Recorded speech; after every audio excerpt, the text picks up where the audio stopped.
Chapter 423, Visit to the Southern Garden. To be honest, Qiao Xian did not want to turn the invite down. After all, he had been thinking about the precious trees. The next morning, Qiao Xian, Xiao Yunduan, Tao Tao and Xiao Xiaoqi headed to Southern Garden with Yuezhing Xiao for a visit. First Madam, who was immensely grateful to Qiao Xian, felt even closer to her after knowing about her story. Old Master had recovered quite quickly, basically improving every day. This was actually not surprising. Qiao Xian's superpower represented vitality. She had used her superpower to completely restore his body. All that was left was to recuperate and replenish qi and blood. As long as he ate well and rested well, and did some exercise, every day would bring new surprises. The old master was very particular with food, which was beneficial for replenishing the body, so he recovered even faster. Therefore, the old master received Qiao Xian and the family as well. He looked lively and happy. He did not seem to be tired at all. Xiao Yunduan was very well-mannered and talked about various interesting topics, making the old master feel very happy. He felt that his son was good at making friends. Qiao Xian asked for a visit in the garden last time, but this time, First Madam volunteered to show Qiao Xian and Tao Tao around. There were countless flowers and trees in the garden. Although the old master did not have the opportunity to appreciate them often, First Madam still ordered people to take care of each flower and tree carefully, so that her husband would be able to appreciate the scenery in the garden whenever he wanted to and never feel sad. It was a time when chrysanthemums were blooming. First Madam took the two ladies in the garden for chrysanthemum viewing. First Madam had a wide knowledge about it, so she presented the categories to Qiao Xian and Tao Tao, who were pleasantly surprised. Qiao Xian had seen many kinds of chrysanthemums, but many had disappeared in the later generations, which were now lively here in the garden. Tao Tao was shocked too and said, "We have so many wild chrysanthemums in the mountains and by the riverside. I thought that I had seen all kinds of them. But there are so many different kinds of them here. So beautiful and big, I like them all." That made First Madam and Auntie Hua laugh. First Madam said instantly, "If you like them, I will get Xiao to deliver some to you. Is there anything else you want? Just tell me and I will give them to you. These are not expensive for us." Tao Tao was so surprised, and her eyes were sparkling. Instead, she turned to Qiao Xian. This was a chance delivered to their doorstep. Qiao Xian was just wondering how to lead them to the topic when they mentioned the matter themselves. Qiao Xian smiled. "Thank you for the offer, Aunt. We are building a new house and we will plant some in our garden." First Madam smiled. "Okay, Auntie Hua, do bear this in mind. In addition to chrysanthemums, get some good mountain peonies, Chinese peonies, French hydrangea, laurel, and magnolias later as well. Anything else you want?" Auntie Hua smiled. "Okay, Madam." Qiao Xian smiled. "Oh yes, Aunt, I find that you have some fragrant rosewood and red sandalwoods in the garden. Can I have some of those interesting plants too?" Both First Madam and Auntie Hua were startled. Chapter 424, Prediction. Qiao Xian smiled. "Small tree buds are fine, or even some twigs are all right." First Madam smiled. "Xian, you do have good judgment. You like nothing except these expensive ones." Auntie Hua laughed. "Very true." First Madam said, "Your uncle has been interested in those trees for a long time. He has bred many of these just to make wonderful furniture. He was worried that they would not be enough, so 30 years ago, he planted many tree buds in the southern garden, as well as in other gardens of ours. Some of the tree buds grew up, some failed to live, but those in southern garden grew best. I will fetch some suitable ones from the other two abbeys, and give them to you. Or I can just get Xiao to buy some back. Twigs are useless, not that I am too stingy to share some with you." First Madam would not turn down what Qiao Xian asked for, though what she had asked for seemed quite unexpected. Her husband loved those things, and would not be stingy as to not share any with Qiao Xian. He could just buy some more buds and breed some more. Qiao Xian simply could not wait toward the tree buds, but smiled. "Aunt, you don't have to make such a fuss. I am very good at planting trees and flowers. You can just give the twigs, I can definitely breed them well. Tree buds are not needed." First Madam. Although Qiao Xian tried to conceal her anxiety, First Madam still sensed how anxious she was about it. All right then, she could get her some twigs. Anyways, she was going to get the tree buds as well, so Qiao could deliver those to her place later. First Madam did not believe that twigs were useful, but she pretended that she believed her. Okay, that sounds good. Auntie Hua, just get some twigs and tie them up for her. Okay, First Madam. Thank you, Aunt. No worries. First Madam smiled. Oh, what kind of twigs do you want? Tell Auntie Hua about it. Qiao Xian thought for a while and smiled. They don't have to be too big or long, also no withered twigs. She made a gesture. This size will do. Auntie Hua nodded. I have remembered it all. The turn of events pleased Qiao Xian a great deal. Done. She had a feeling that after this, the space would definitely give her a lot of surprise. After walking for a while, First Madam took them back to the house for tea, snacks, and a casual conversation. At lunch, Yuezhing Xiao stayed with Xiao Yunduan and Qi whilst the First Madam was accompanying Qiao Xian and Tao Tao. First Madam had made a lot of efforts for this lunch. She transferred the chef from the mansion and started to make preparations the night before. The dishes were made with a lot of effort, and they were, of course, exquisite and delicious. Almost every noble family had their private dishes and special pastries. So did the Yuezhing family. The Yuezhing family's famous dishes were clear soup cubelos and abalone knuckles. The clear soup was extracted from chicken, duck, elbow, scallops, ham, and the soup was clear as water. The cubelos was smooth and soft but did not break when eaten. The freshness in the mouth was just indescribably wonderful. The abalone knuckles were flavored with a special broth, and the sauce was thick and bright, as oil and fat were removed, so the whole dish was soft and delicious. Chapter 425. Lucky these two dishes could not be eaten anywhere outside their family. First Madam introduced the specialties to the two ladies, and Qiao Xian and Tao Tao, after eating such delicious food, praised the dishes generously. It was always nice to see that the guests liked what the host had prepared for them, especially for First Madam, who had been taking care of her husband all this time and never got a chance to relax. She had not treated people over a meal in a long time. That was also the first banquet she arranged for people, which was significant for her too. Seeing that Qiao Xian and the family loved what she had arranged, she felt really happy. Xian, you are not in a hurry to go home, right? What about staying at Southern Garden for a few days? The chef is very good at making food. You can eat many delicious dishes here. But Qiao Xian could not stay overnight. She smiled. I should not turn down your invitation, but we have been away from home for too many days, and it is time for us to go back. We are building a new house and we can't be outside for too long. Also, Uncle is still recovering and needs to be taken care of. We can't keep you busy at the moment. We will come to visit you on our next trip. First Madam smiled. It is a deal then. You definitely have to come to visit me often. When spring comes, just remember to come and see the flowers. There are many beautiful sites in the province which I have not visited for many years. We can go there together next time.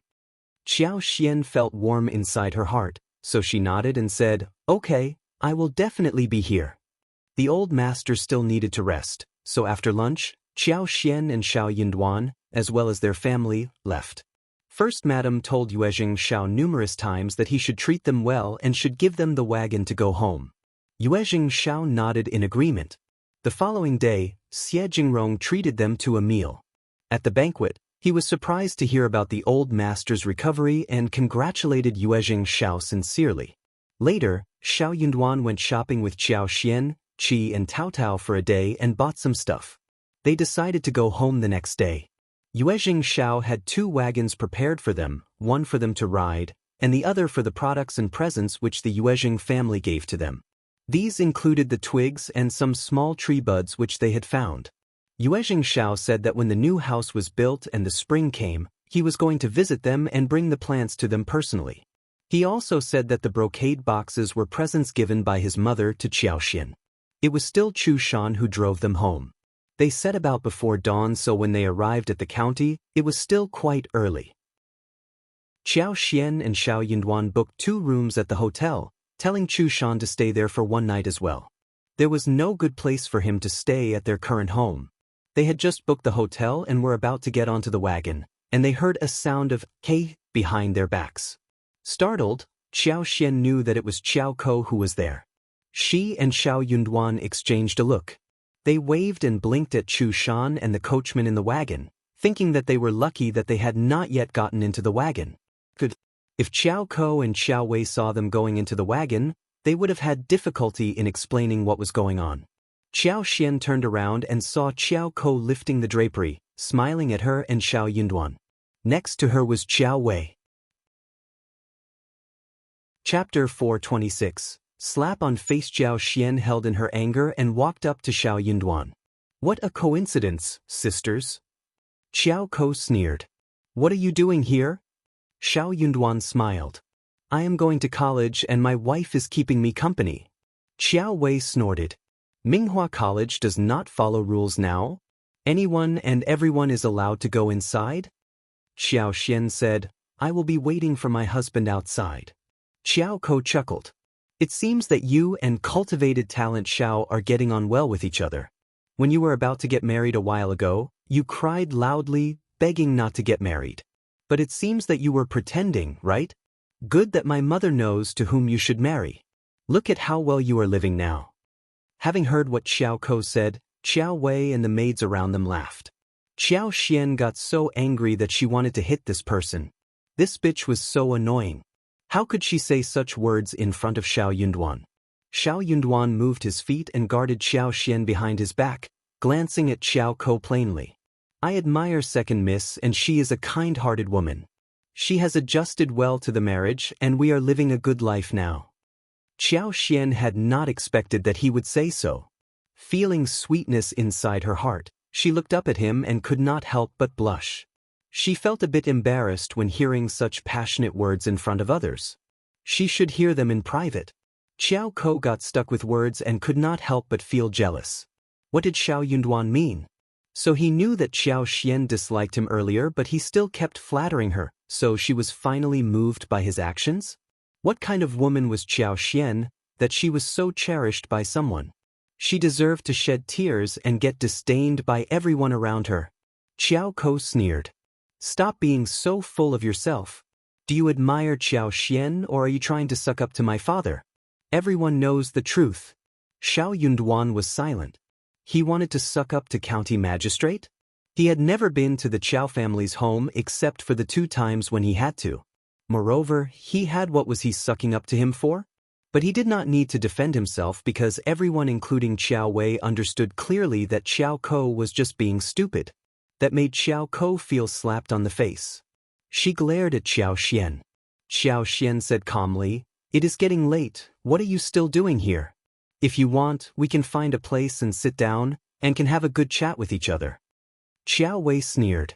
No need. Then she told the coachman to drive on and left. They were on the street, and she did not want to have any conflicts with Qiao Xian here. It was never a good idea to start a fight on the street. The more she thought about this, the more angry Qiao Ko became. She could not help but complain. Sister, second sister and that cultivated talent are so annoying. They look harmless, but they are actually full of terrible tricks. Cultivated talent Xiao is just a cultivated talent at the moment, but he dares to treat us in this way. What if he becomes a recommended man? What more would he do to us? Well, I don't think that he can become a recommended man, but maybe he will try other ways? I wish that he was not a cultivated talent at all. How could such a poor cultivated talent behave like this? He did not deserve to even speak with her. Qiao Wei's eyes sparkled. She snorted and said nothing, but she could not help but think about what Qiao Ko said. Chapter 427. Back home that was true. Cultivated talent Xiao had never sucked up to their parents and even treated Qiao Xian so well. He should not be a cultivated talent. He should just be Qiao Xian's page boy. Back at home, she sent Qiao Ko away and went to her mother, telling her what happened. Madame Qiao did not care much and said disdainfully, "Sil girl, he is not sucking up to your father because he knows what he is capable of. He knows that even if he tries to suck up to your father will never want to speak with him." You think it is easy to make it to a recommended man? Those knowledgeable people need years to make it to that level. Xiao Yunduan just won't be able to do so. Also, didn't he say that he won't attempt it next year? Just stop thinking about this. Qiao Wei still felt a bit annoyed. But you never know if he will change his mind. I think that we should remove his title as the cultivated talent too. In that case, he would not be able to do anything at all. Qiao Ko felt annoyed, and Qiao Wei was annoyed too. She didn't expect that Xiao Yunduan and Qiao Xian would not bend down in front of them. No, that won't work. Madame Qiao looked serious.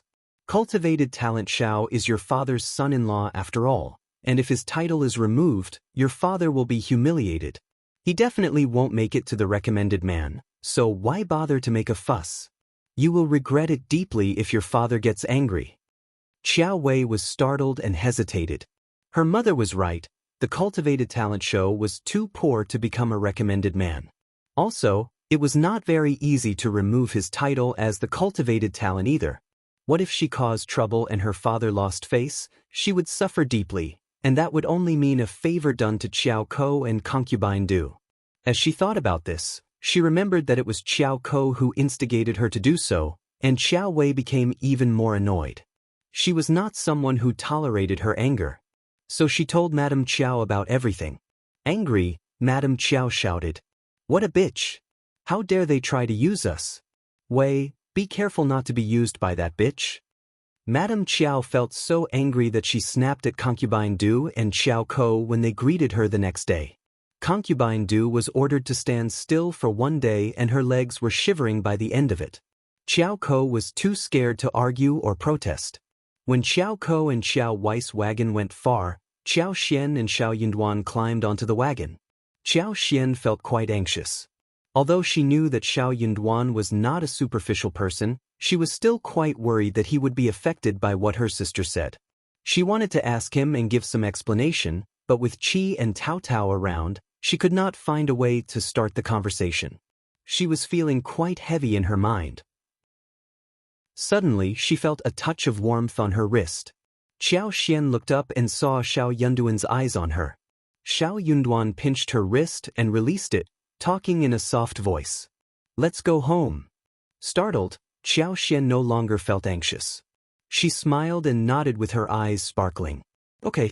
When he said, "Let's go home," they were heading towards their home, so he was still treating her as his family and it meant that no one would be able to separate them. Xiao Yunduan smiled back at her, and both of them felt relieved in their hearts. Back at home, the sun was setting in the west. The whole family was happy to see them back and helped to carry the gifts into the house, chatting happily. Chapter 428. Stupid cousins Zhu Shan and the coachman left from there when it was getting late. Qiao Xian put most of the stuff back into the room, and shared some with Ms. Fang and Ms. Su. She asked Qi and Tao Tao to carry the tree buds into the garden. She was going to deal with them tomorrow. Then, she shared the snacks with the entire family. First, Madame had given them 2 boxes of pastries, which were made by their special chef at the mansion. They were sweet and crispy and everyone loved how they tasted. Xiao Yunduan and Qiao Xian felt assured hearing that everything was going well at home. When they talked about how bustling the province was, Ms. Fang could not help but look forward to visiting there, let alone Xiao Sanlang and Yang Xiaoni. They had never thought about this earlier, but things were different now. Qiao Xian smiled. "When it becomes warm next year, we will all go there for a trip, okay? That sounds great. I want to go too." Xiao Sanlang and his wife were the most motivated when hearing the proposal. Ms. Fang looked at the couple, hesitating. "But can we all really go there?" Qiao Xian smiled. "Yeah, Mom, we can rent a wagon and we'll arrive within 1 day. Our whole family will go together. Anyways, we have enough money with us. We don't have to be worried about anything." Ms. Fang laughed. "Okay, we will all go there." "Okay." The whole family laughed and talked, when suddenly Xiao Lulang rushed in. "Fifth cousin." Everyone was startled. Ms. Fang frowned and asked Ms. Su and Yang Xiaoni to go make dinner. Xiao Yunduan was confused. "What is it?" Xiao Lulang looked so angry when he said, "Why didn't you tell me about going to Brother Yu's home for a visit?" Xiao Lulang had been suffering terribly ever since he got to know about it. The more he thought about it, the angrier he became. He just could not help but imagine how Xiao Yunduan stood out among all those excellent people, and he was so annoyed by this imaginary picture. He was counting the days for Xiao Yunduan to return, and the longer he waited, the angrier he felt. Hearing that Xiao Yunduan was back, he could not wait even for a single moment to come over and accuse him. "Fifth cousin, your behavior is way over the top. Brother, you and I are good friends too. So, how could you leave me behind? You are just jealous of me speaking vividly with him and fear that he will like me better than you." Qiao Xian. She could not help but look at Xiao Yunduan with sympathy. She and her husband were indeed a perfect match. She had annoying sisters and her husband had stupid cousins. Xiao Yunduan looked at Xiao Lulang coldly. "Are you mental? You should go and find your own friends." Yuezheng was not a very common surname, and Xiao Lulang ignored the Zheng part of the surname when talking about it. This stupid cousin of his did not even know what his friend was called, and he still insisted that they were friends. Xiao Lulang's eyes were widened. "How can you say that? Eldest uncle, stop it." Xiao Yunduan's eyes sank slowly. "Xiao Lulang, there is no use calling me my father. He can't make brother you turn into your friend either. I suggest you study more and read more rather than befriend people. My friends are unrelated to you, and I don't care about your friends either." Chapter 429. Pretending people. Xiao Lulang said, "You must have messed around later." Extremely annoyed, Xiao Yunduan replied without hesitation. "If you had not sucked up to him, how would brother you know who you are? You said that you had a nice chat with him, but what did you speak with him about anyway? Why didn't he send you any invitation?" Qiao Xian chuckled and smiled. "Darling, maybe you are wrong. Maybe you have hidden the invitation which was meant for your cousin?" Xiao Lulang followed up. "Yeah." Xiao Yunduan. Qiao Xian added again with a smile. "That is called, you can never wake up those who pretend to be asleep. For example, it is daytime, but that person would always say that it is night because he has his eyes closed. It is dark because it is night as per him." Xiao Yunduan almost burst into laughter, despite the anger he held in his mind. "Xiao Lulang, what are you talking about?" "This is what I mean." Qiao Xian said coldly, "My husband has already put it forward clearly that he and you are not on the same level, so stop messing around with his friends." Hearing her blunt words annoyed Xiao Lulang even more. Eldest uncle felt that Qiao Xian was not being nice.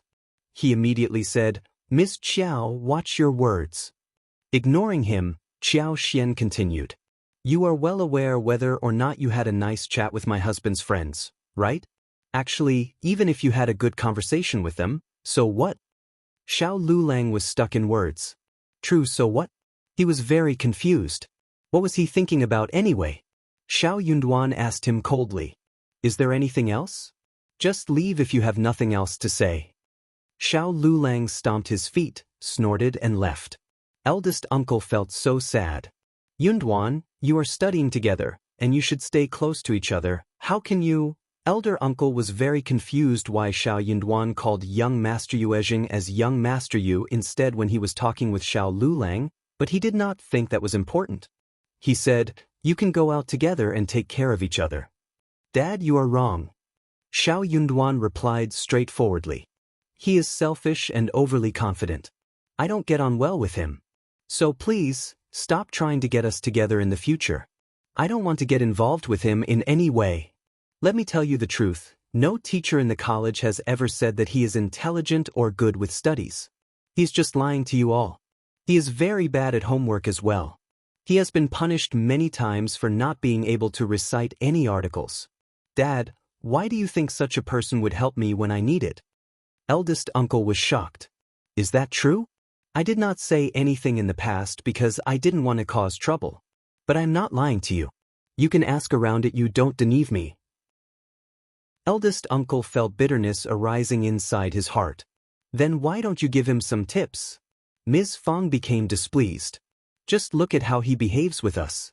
You think Yunduan's words can get through to him?" Xiao Yunduan said as well, "You can instruct and guide him if you want to, Dad." Eldest uncle sighed and felt grievous. But if what you say is true, but... Chapter 430, Jealousy. Fang sneered and was eager to watch a good show. She said to herself, just speak with him and see if he wants to listen to you. Xiao Lulang still believed firmly that Yuezhing Xiao and Xie Jingrong had treated him as a friend and that Xiao Yunduan must have stopped him from joining them for the visit. But he did not know how to counter him, and he had no place to vent his anger. The next day, eldest uncle could not stand it anymore. But when he tried to guide him to the right path, Xiao Lulang snapped at him and complained about Xiao Yunduan, saying that eldest uncle should discipline Xiao Yunduan so he would not dare to treat him like this in the future. The eldest uncle finally got the chance to tell him what he had been prepared to tell him after a long while. The moment Xiao Lulang heard him, he interrogated eldest uncle about where he heard such a rumor. He shouted and asked who was trying to humiliate him. It must be Xiao Yunduan who said that, right? He is lying, he is just jealous of me. Xiao Lulang kept accusing Xiao Yunduan aggressively, but he did not dare to confront Xiao Yunduan about it. In the end, he ignored eldest uncle and left from there angrily. Eldest uncle was confused. He did not think that his son would lie to him, but his nephew was also a literati who did not seem to be lying either. After breakfast, Qiao Xian sorted out the presents and gave a portion to each member of the family. Qiao Xian finally unpacked the gifts which the first madam gave her. She had been prepared that the first madam must have given her many expensive presents, but what she saw was far more than she had anticipated. Just the whole set of 40 pieces of gold head and face jewelry inlaid with gold and jade were already dazzling her eyes. The hairpins, the crown, the earrings. Everything was exquisite in workmanship and beautifully made. Qiao Xian could not wear them outside right now, but each piece was so beautiful to look at. It made her feel happy. First madam apparently knew that this was for her to appreciate and collect, so she gave her 20 more pieces of jewelry which were well made and proper to be worn in daily life, beautiful but not too outstanding. Apart from jewelry, she had received some exquisite garments, fragrance, cubulos, donkey hide gelatin and some other jadeware as well as some porcelain for flowers. First madam did not really take her as goddaughter for real, yet she seemed to treat her like one. Qiao Xian felt very moved. She had saved the old master's life for sure, but first madam also treated her with full sincerity. After she put the precious things away, Qiao Xian went to the garden to plant trees. She needed to put her plan into practice quickly, and asked Qi and Tao Tao for help. She planted those buds in a corner of the garden, but did not work on the twigs. She dug a hole and had it half covered with the soil, and waited for the right plants for transplantation. Transplantation did not actually work, but she needed an excuse to put these things into her space, so she did the whole charade. When the trees were planted, they checked the mushrooms inside the shed. Snow fungus were all out and the fruits were growing, but they were not ripe enough to be picked yet. The mushrooms and wooden ears could be harvested though. Let's just pick the mushrooms, wooden ears and snow fungus for sun drying today. Qi and Tao Tao nodded in agreement. Chapter 431. Updated space. I will fetch the basket and the bucket, and also get the elder sister-in-law and third sister-in-law. With that, Qi dashed off. Soon Ms. Su and Yang Xiaoni came over with baskets and buckets in their hands. Yang Xiaoni smiled. I just told my elder sister-in-law the day before that we should be ready to harvest mushrooms and wooden ears. Now that you are home, we can pick them. Ms. Su pursed her lips. You remember things related to food the most. Everyone burst into laughter. Qiao Xian smiled. Fresh mushrooms and wooden ears are very tasty, but we have no meat at home, or we can make ground meat with mushrooms, and that would be fresh and delicious. We will make a portion next time we buy meat. I will make some desserts for you with snow fungus, dates and lotus seeds. They were all very excited when it came to food. They were fast in their actions and soon collected all the mushrooms, wooden ears and snow fungus in their buckets and baskets. Qiao Xian weighed them and believed that there were 15 kilograms of snow fungus. Approximately 500 grams of dried snow fungus could be produced from 3 to 5 to 4 kilograms of snow fungus. Then, with this harvest, they would get around 2.5 xofit. She had looked around in the market in the province. 500 grams of excellent snow fungus could be sold at 50 liang, and even ordinary ones could be sold at 20 to 30 liang. Snow fungus produced by her were large, with appropriate thickness, and pure in color without any flaws. As long as there was nothing wrong during the sun-drying process, they could be sold at the highest price. Hence, this small basket of snow fungus was worth more than 200 liang. Qiao Xian asked Tao Tao and Ms. Su to carry the harvested fruits back into the house, whilst she remained there. They thought that she was just checking the mushroom shed, so they left accordingly. Qiao Xian shut the gate, let out a sigh of relief and could not wait to rush towards the buds. She put the 20 twigs of trees into the space. No one would notice the strangeness happening in the garden since no one was around. When someone walked in and saw them missing, she could just say that the twigs had all gone rotten. What a perfect lie! When the 20 twigs went into space, they were deeply rooted directly. Qiao Xian could even feel them starting to grow the roots right after they got grounded in the soil. The magical energy inside the space grew vividly and made a huge stir. Motivated, Qiao Xian sensed instantly that her superpower had improved as well. She could even sense the moisture in the air and make an even longer day of weather forecast. The house, which had been covered with mist, was now getting very clear. But it was not enough. Qiao Xian pulled bud after bud and put 5 of them into space. Instantly, the magic became even stronger. She could not help but walk into the room. This time she was not stopped. The room was right in front of her, empty. The wall opposite the gate was a storage shelf with layers. There was something in there that looked very much like an ATM at a bank.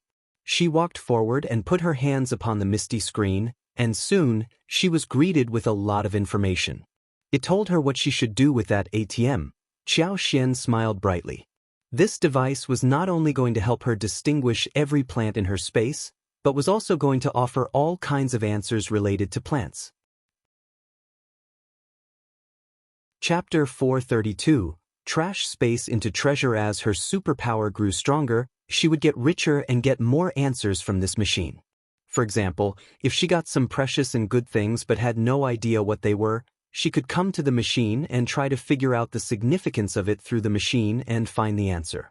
For another example, if she wanted to know how to process some kind of tea leaves, she could turn to the machine and get the instructions here. When it was upgraded to another degree, she would have no problem improving the current technological problems, rakes, or the farming tools. The grids and boxes leaning against the wall were all for storage. She could put everything that was not alive inside. Each grid had a volume of 100 cubic meters, which would be enough for her for however long it was. They could be categorized neatly, very handy. Not all the grids were activated, but the very bottom row was already enough for her. That pleased Qiao Xian a great deal. The trash space had already been updated to turn into a place of treasure. She just could not help but give it a try, so she picked 2 leaves of golden sprout, put them on the screen of the machine and read inside her heart. Soon, there appeared a line that displayed the name, features, and fragrance along with the processing methods for the golden sprout clearly. What was more magical was that due to the special connection between her conscience and the things in the space, she only read it once and remembered it all. That was wonderful. As long as the processor was skilled and good at processing the tea leaves, it would not matter if he did not know how to process golden sprouts and lavender. She had not done it before, but she had a lot of knowledge with her. After this, Qiao Xian put some leaves of fruit trees and gastrodia so as to find out some instructions about them. For example, how should gastrodia be planted and taken care of, and how it should be used, what could lemons be used for, and how to make the best plum wine and dried fruits, etc. She was having great fun with it. She did not leave the place until a long while later. Back to where she lived, Qiao Xian put her money, land contracts as well as the excellent garments and jewelries along with the extracted oil from flowers into the space. She finally felt much more assured. In this way, she would never worry about thieves. This place was completely safe. How wonderful! Xiao Yunduan was very surprised to see that she was walking proudly and cheerfully. He couldn't help asking her, "Mind sharing the good news with me?" Qiao Xian looked delighted, but she could not reveal too much, so she smiled brightly hearing her husband's question. I am just very happy. Look at my mushrooms, they are so well harvested, and our new house is almost done. Everything is great. Xiao Yunduan nodded and laughed. Yeah, everything is great, we should be happy. Yeah. They smiled at each other. The following day, Qiao Xian and Xiao Yunduan went to the Zhang village again. Chapter 433. All well. Ding Erju and his wife, as well as Madame Zhou, land officer and his wife were all helping them out, so everything went well there. Ding Erju and Ms. Zhou were down-to-earth people and the land officer and his wife might try and do some tricks on them. But Madame Zhou was smart, and she was older than everyone else. So, if she said something as an elderly woman and was reasonable enough, no one would dare counter her. The land officer and his wife were both people who understood what was best for them. They were not able to trick the couple and simply decided to work hard and devotedly instead. Therefore, everything went on smoothly. When Xiao Yunduan and Qiao Xian went over, it would take 3 more days before the land was settled. Xiao Yunduan expressed his gratitude and appreciation towards the land officer with a smile. You are very reliable. We will probably need you to hire some more people to help us with the tea tree planting, also for weeding, trimming, picking and so on. The land officer's eyes sparkled and he said with a smile, Oh, young Master Xiao. Don't worry, as long as you entrust us to do the work, we will definitely make sure all is done well, and you will be satisfied. The land officer could not help but feel relieved that he did not cause any unpleasantness in this task, otherwise the long-term work would not be entrusted to them again. Due to this assignment, almost every household had managed to earn some money. They were able to afford a few new clothes, blankets, snacks and some other things, which were very beneficial for them. Xiao Yunduan nodded at him with a smile. The land officer was definitely going to tell the Zhang village about this. In order to have a long collaboration, they knew clearly what they should do. After the land officer left, Xiao Yunduan, Qiao Xian spoke with Ding Erju and Ms. Zhou about building a new house. Qiao Xian and Xiao Yunduan already had the plan ready. They were going to build 2 yards and 2 wing yards. The smaller wing yard was for storage of farming tools and food. The bigger wing yard was to be used as the processing workshop and storing tea leaves. The creeping figs could be processed here, so the house needed to be built well. Qiao Xian even decided that when the house was constructed, they would buy 2 guarding dogs for Ding Erju to keep for patrolling and safeguarding the area. Moreover, the front yard could be spared for Ding Erzu's family to live in. Outside the yard, she wanted to make a vegetable garden where a patch of fruit trees would be built, as well as a 2-mu pool for fish, lotus roots and water chestnut. They could even raise some ducks and geese. Some chicken as well. They would even come over to enjoy a few leisurely days. When the house was finished, the craftsmen could come and start the construction here. They were definitely going to finish the construction before the new year. Ding Erju and his family did not need to worry about the hut that would leak wind. At that time, Madame Zhou could help to take care of the grandchildren and keep an eye on the workers. Xiao Yunduan and Qiao Xian believed that it was a good plan. Madame Zhou was smart and capable. She could watch the workers for them whilst teaching Ms. Zhou how to deal with the situation, so Ms. Zhou could learn these skills for future tasks. Chapter 434. Result of investigation. On the way home, Qiao Xian smiled at Xiao Yunduan. When Aunt Yuezheng heard about our business at the Zhang village, she said that we ought to buy some servants simply because we are going to have much to deal with and we need to cultivate people for the future. Xiao Yunduan nodded. Yeah, we should do so. Qiao Xian frowned. But that is not very easy to do. It is never easy to find people who are reliable. Let's take it slow. Xiao Yunduan smiled. We can visit the province in spring and check it out. We can hire some reliable employees to sign a contract for 10 to 15 years. In this way, we will have some people working for us in the long term. Qiao Xian's eyes sparkled. Yeah, true. As long as we are able to afford the laborers, we can always get good ones. She thought for a while and smiled. We can even ask Aunt Yuezheng to help us as the middle person. With her around, I am sure we can hire better ones. Xiao Yunduan nodded and smiled. Yeah, there are a few tenants who seem nice. If they want, we can hire them and sign a contract with them for 10 years or more. Qiao Xian felt assured when this issue was solved. Otherwise, she was really wondering what she should do in the long term. They needed to hire the local villagers, otherwise there would be conflicts. But if they all hired people from the Zhang village, there would be the possibility that they ganged up together to create trouble. If something happened, they could handle that, but the trouble was after all trouble, and it should be avoided in all probability. So, they needed to work it out in a good way.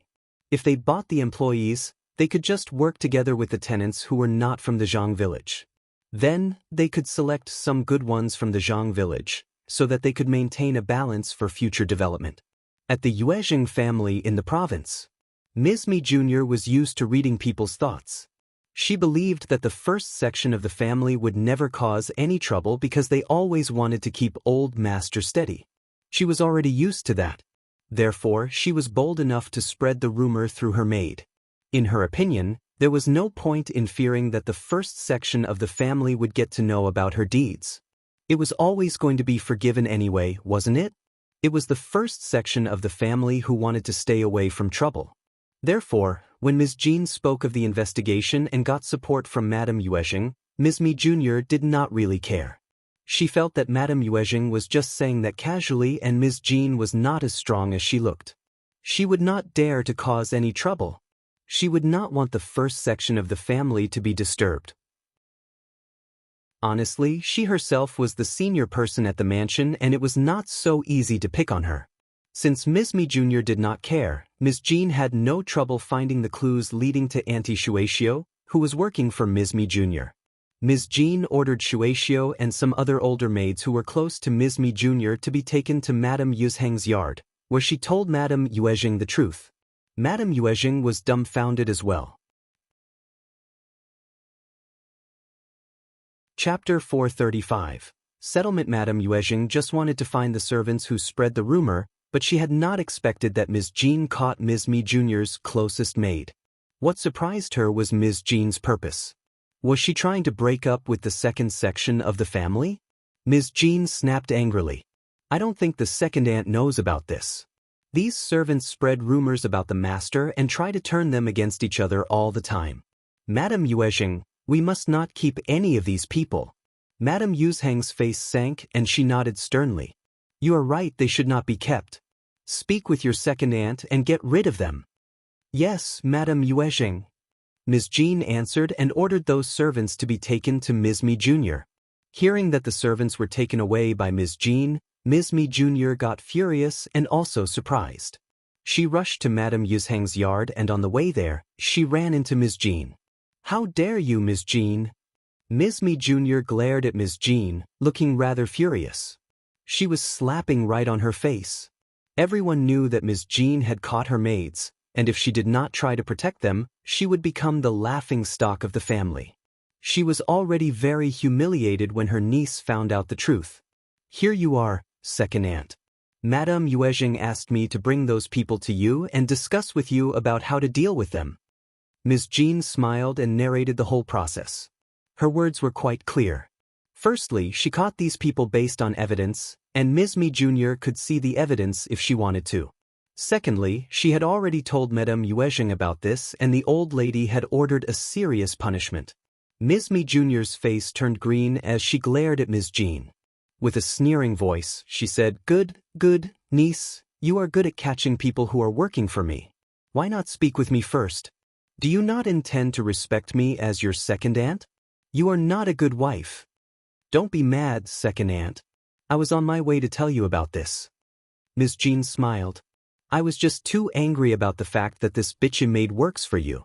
How dare she spread rumors behind your back? She must be trying to turn us against each other, so that we are not able to get on well with each other. I am just worried that she will make up stories in front of you. What if you believe her again, and the relationship between us is ruined? That is why I caught her first, in case something terrible happens. I am not disrespecting you, second aunt. Please, open your eyes and see. You, second aunt, this bitch is so cruel that she cursed her master and spread rumors. Due to this, the whole mansion is in a mess. She can't be kept, or things would get worse at home. That is what Madame Yuezheng said too. What do you think, second aunt? Ms. Mi Jr. got so annoyed that she could not utter any words to counter that. Qiao was surprised and scared, but she struggled and looked up at Ms. Mi Jr., begging her to save her. She had obeyed her mistress' words and conducted all of these actions. Her mistress had to save her. Seeing their reactions, Ms. Jean smiled. Qiao, are you trying to imply that you need to speak with your mistress? Take out the cloth from her mouth. Hold on, save your breath. Chapter 436, New House Mess. Mi Jr.'s vein on forehead popped as she said coldly, "This bitch must have spread rumors for sure. Feed her a dose of the mute drug and beat her, then sell her out." Then she glanced at Ms. Jean, sneering meaningfully. "You are excellent, niece. You can deal with this matter properly. But you must take care of yourself in the future because there will be a lot for you to care about. Don't be too busy." Ms. Jean sorted inwardly. She was threatening her, right? All right then, she was ready for anything. 2 months, just 2 months, and then all bitterness would come to an end. Her in-laws would return to the mansion and she was going to see what else she could do. "Thanks for your reminder, second aunt, I definitely will." Ms. Mi Jr. sneered and left in fury. Ms. Jean did not soften her heart. She gathered all the servants of the mansion and punished Qiao and the servants in front of everyone. Qiao was the main culprit, so she was hit 30 times and directly sent to the abbey. At the abbey, she was going to be fed with mute drugs, and when her wounds were cured, she would be sold out of the province. The others were hit 20 times and got sent to the abbey to do labor work, while some honest and down-to-earth ones would be picked to replace them at the mansion. The whole mansion got really shocked when they saw how first young madam suddenly turned so lethal. They were all frightened, especially those who had been used to doing small tricks. Their hearts were throbbing nervously. Hearing the news, Ms. Mi Jr. got so annoyed that she smashed some teacups and decided to take revenge on Ms. Jean. But she had no idea that soon Old Master and First Madam would return to the mansion, and by that time, she would have no position at the mansion at all. At Shouting Village, the first section of the family's new house was soon finished.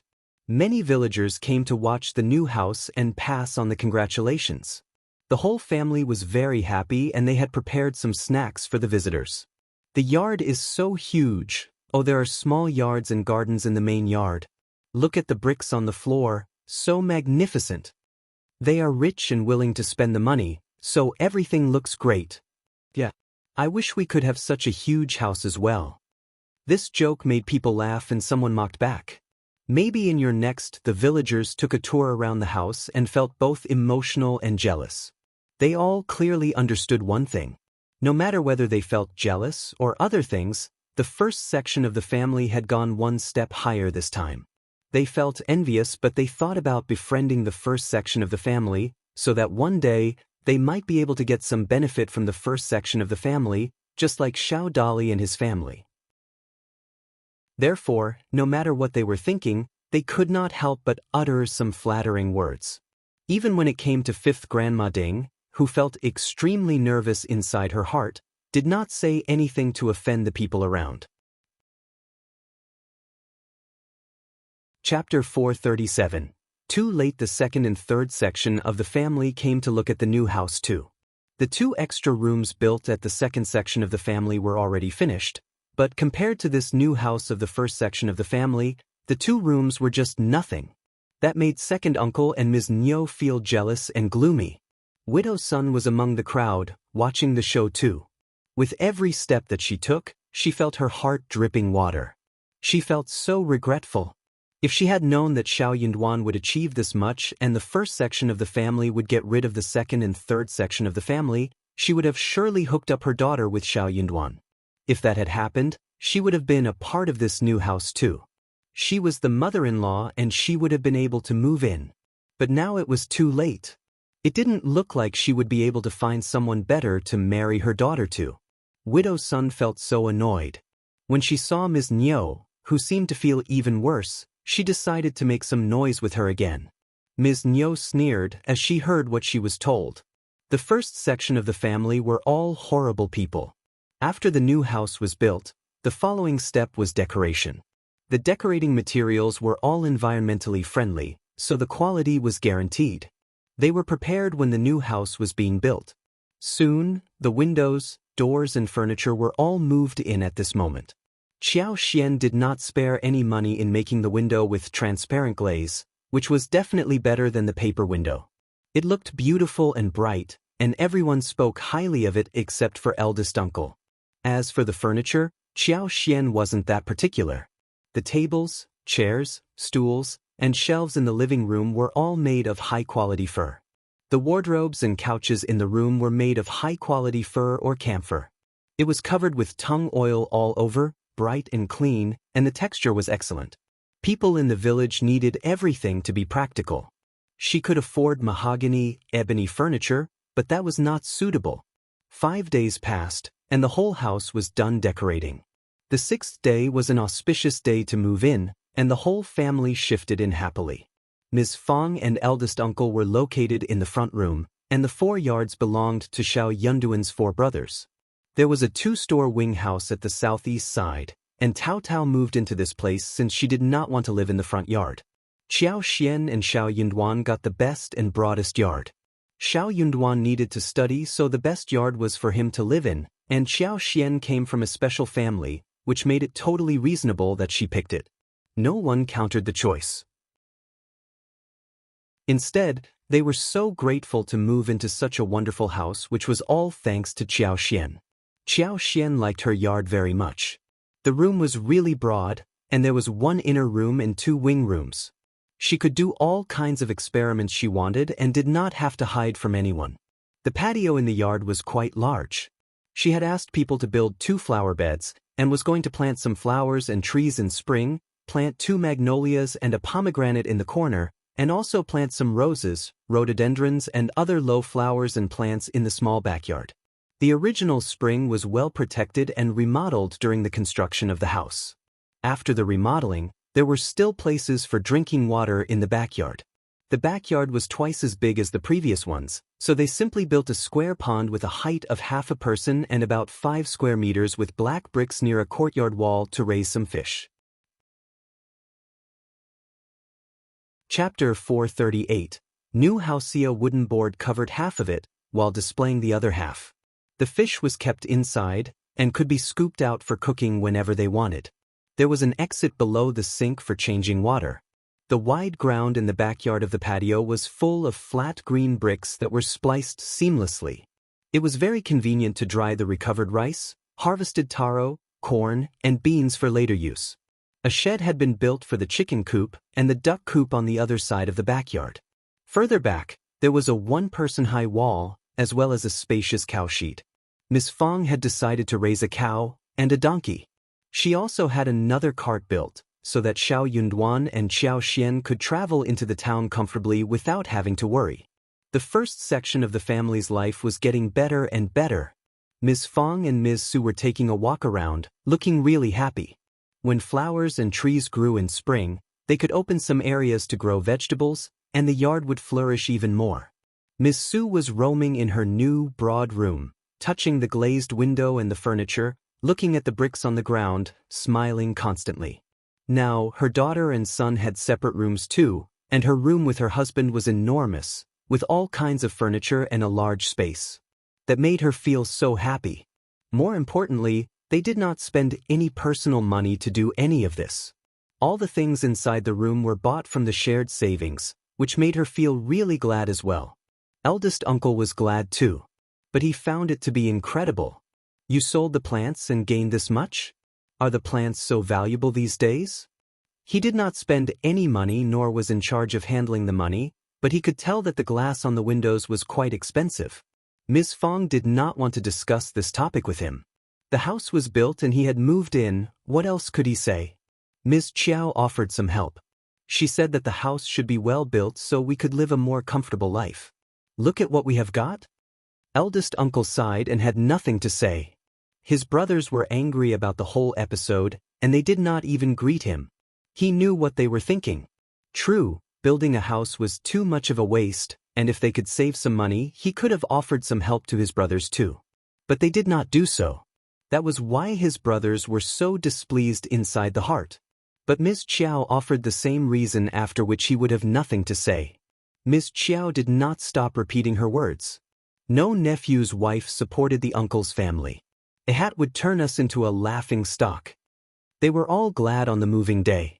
Qiao Xian prepared some food. Xiao Sanlang and Yang Xiaoni went into the town and bought some meat and tofu home.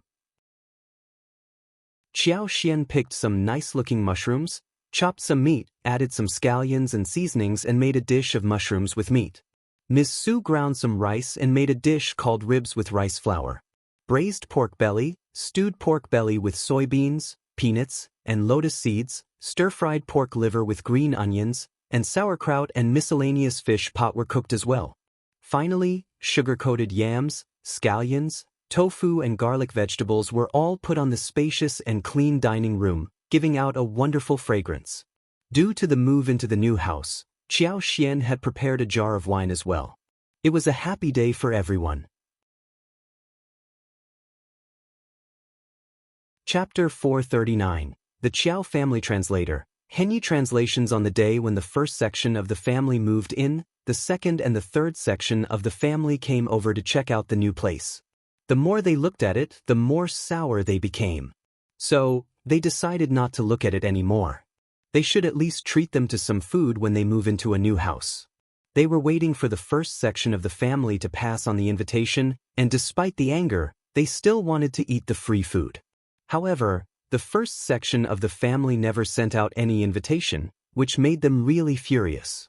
What are they being so arrogant about? They do not want to accept us as family anymore, right? Alright then, we don't care. They should never ask us for help ever again. Unlike the second and third section of the family, those from the first section of the family were all sleeping well in their new house. Everything was spacious and wide in the new house. Moreover, Xiao Yunduan and Qiao Xian could even have their separate rooms. However, they seemed to have forgotten about this. They were still sharing the same room. Qiao Xian was rolling on the bed happily, feeling glad inside her heart. This was the countryside life she had been looking forward to enjoying. There was no shortage of food, clothing, and housing. There were flower fields and gardens. The fruit trees produced endless fruits. The vegetable fields had the freshest vegetables. There were chickens, ducks, and geese in the backyard, and as much fresh fish and shrimp as she wanted. There were all kinds of mushrooms, bamboo shoots, wild vegetables, wild fruits, and other things in the mountains which could be harvested throughout the year. They were also able to make enough money for life easily.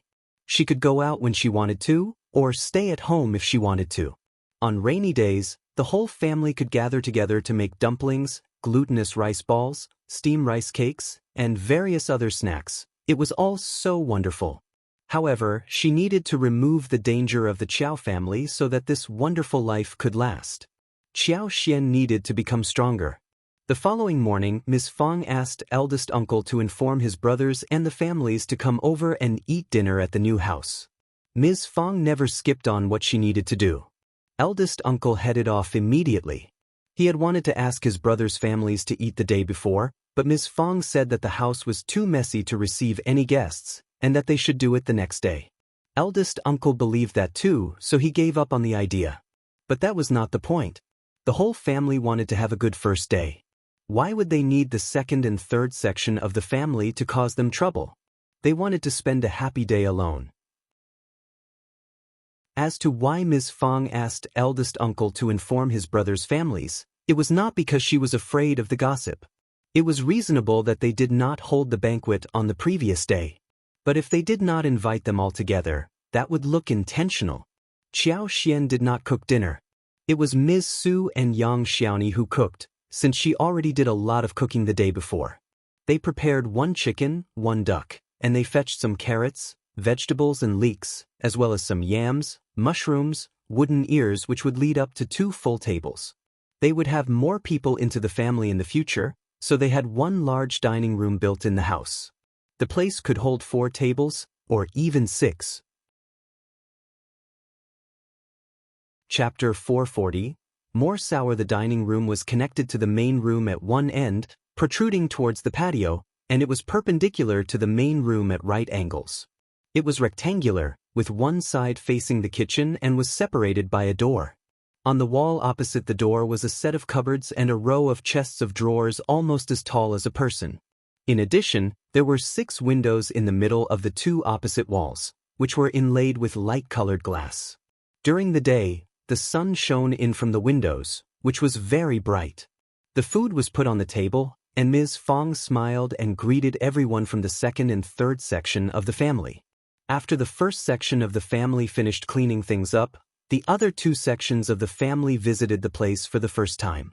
Seeing that the house was neat and tidy everywhere, the brand new furniture was made of good wood, and beautifully made, they had already turned sour inside and out. They felt even more jealous when they saw the dining room. Ms. Zhang could not help but snort. "Eldest auntie, you keep saying that your windows are made of glaze, which is not cheap at all. You are saying this because you are afraid of loaning us money, right?" The eyes of the 2 sections of the family sparkled. They all nodded vigorously. Ms. Fang smiled and said calmly, "Right? Ms. Zhang." Ms. Ma could not help but shout, "Eldest sister-in-law, you are not treating us as your family. What can I do? I am already very scared. You have borrowed a lot of money from us, but you have not returned any. I have been fooled many times, and I need to learn something from the past lessons, right?" Third uncle coughed. "But we are running short of money. If we have some, we will definitely return it to you." Ms. Fang responded, "Sure, I believe you, but you must be running out of money even in a dozen years too, right? It seems that I am not looking forward to receiving any money from you anytime soon. Also, I like to spend money in the way I want to. What can you say about it anyway?" Qiao Xian chuckled. "Mom, you are right. You can even throw some coins in the water and that would have nothing to do with any of us." Ms. Fang laughed. "That is true." The others felt so annoyed. Ms. Zhang glared at Qiao Xian, looking furious. She was a nobly born lady with a lot of dowry, wasn't she? But she was so damned rude. Yang Xiaoni looked at them, licked her lips and smiled at Ms. Fang. "Mom, the dishes would turn cold if we don't hurry. I am starving a little." Yang Xiaoni was very confident about her cooking skills, thinking that her cooking skills were good. More importantly, the ingredients were good. The freshly cooked chicken, the ducks, which were put inside the pot for frying and boiling. She had already been drooling with the fragrance. Eldest uncle asked the second uncle and everyone else to gather around the table. "Come and sit, let's eat together." Everyone sat down. They were very displeased, but there was nothing they could say or do apart from feeling wronged. The 2 tables were divided between men and women, and the women's side was not very friendly. Ms. Niu and the others did not want to talk, so they just buried their heads in eating. They tried to comment in the middle. "The chicken is too thin, there are too few eggs," but Ms. Fang and her daughters-in-law ignored it all. At the men's table, second uncle and third uncle talked more. They kept saying how the family should be united and the first section of the family should help others. They even mentioned their deceased parents, crying sourly. "Eldest brother, you are living a life that we are all jealous of. If our parents could live to the present day, they would be so glad to enjoy such life with us. We are so useless, but eldest brother, you are really capable." Chapter 441. Xiao Yunduan's distress. Eldest uncle felt really uncomfortable upon hearing that. He comforted the second and third section of the family. "The children are all grown up and everything is going to be well. If you need any help, just tell me." Second uncle and third uncle felt even worse. "What was the point of telling you? Could you force Miss Qiao to offer her money? You were just saying good words." Xiao Sanlang and Qi did not care what they were talking about. They kept eating food with their heads buried. Xiao Erlang did the same, which made the 2 uncles annoyed again. The dishes were almost gone while they were talking. Xiao Yunduan chuckled inwardly. This was the best and easiest way to deal with them. After dinner, second uncle and the others left directly. What was the point of staying here? Everything made them feel so annoyed. After a couple of days, it was time for Xiao Yunduan to go back to college. Unexpectedly, he ran into Zhao Guanghua again in college. "Brother Yunduan." Zhao Guanghua sounded as if they were close. He approached him and patted him on the shoulders in a pretentiously passionate way. Xiao Yunduan dodged his hand, took a few steps backwards, and said kindly, "Young Master Zhao, what is the matter?" Zhao Guanghua was not a cultivated talent, so he should not be here to discuss the articles. He had not been here before either. Xiao Yunduan was a little confused, especially when this man treated him so kindly all of a sudden. Xiao Yunduan did not think that Zhao Guanghua had the intention of befriending him. "Brother Yunduan." Zhao Guanghua smiled. "We are all good friends, Brother Yunduan. You don't need to be estranged from me." Xiao Yunduan smiled and replied politely, "Sorry, I have got some work to do. Farewell." "Hey," Zhao Guanghua stopped Xiao Yunduan and said with a smile, "We can chat next time, but Dean Meng wants you in his study, so please, Brother Yunduan, don't keep him waiting for too long." Xiao Yunduan blinked and nodded. "Okay, thanks for the message." "Haha, don't mention it." Xiao Yunduan went away from Zhao Guanghua. However, 1 hour later, when Xiao Yunduan and several cultivated talents were discussing with Mr. Wu, who was holding the gathering, 3 students rushed in from the college and said that Xiao Yunduan sneaked into Dean Meng's study. He broke his favorite orchid and left from there. They kept saying that he was not respectful towards the teacher and should not be in the college or attend any examination. They even tried to force him to get punished at Dean Meng's place.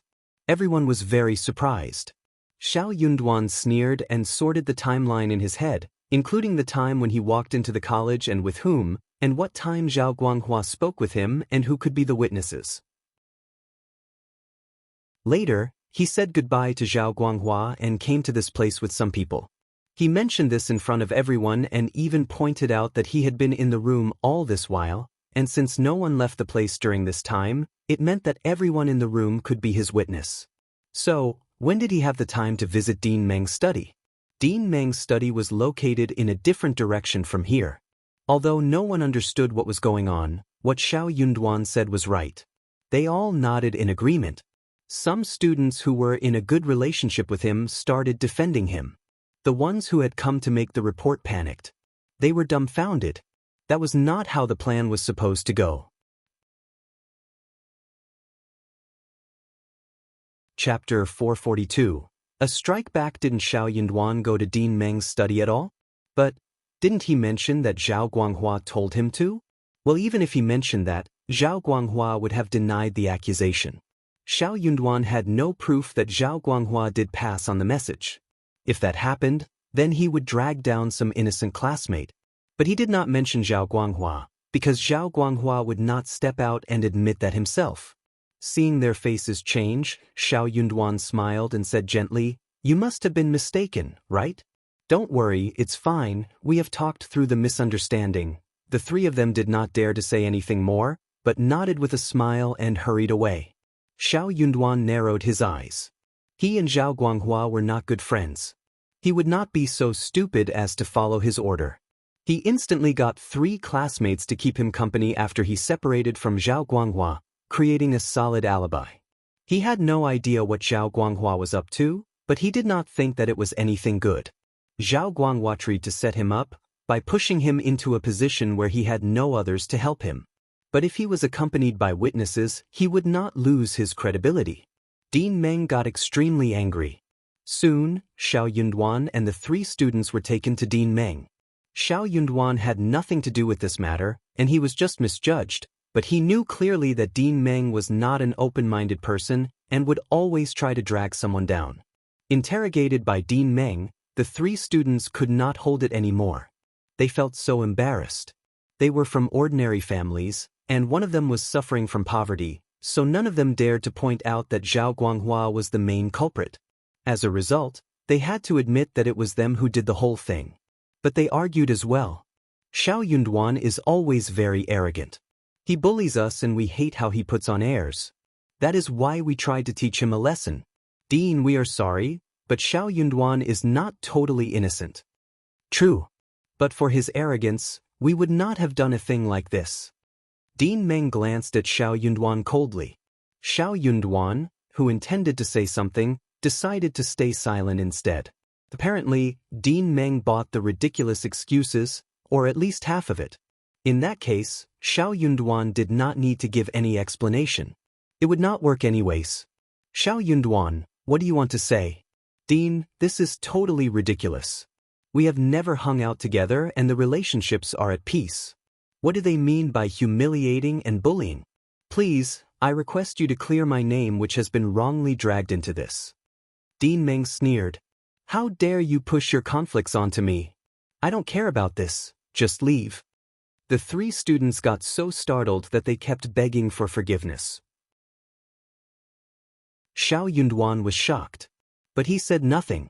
Dean Meng was very determined. He said coldly with sleeves flung aside, just get out now, one more word, and I will get someone to drive you out directly, then you will be humiliated. The three students got so startled as if they were chicken with hands over their necks, that they had no sound to utter. Xiao Yunduan bowed and said, Thanks for your tutoring, Dean, I am leaving now. He quit the room first.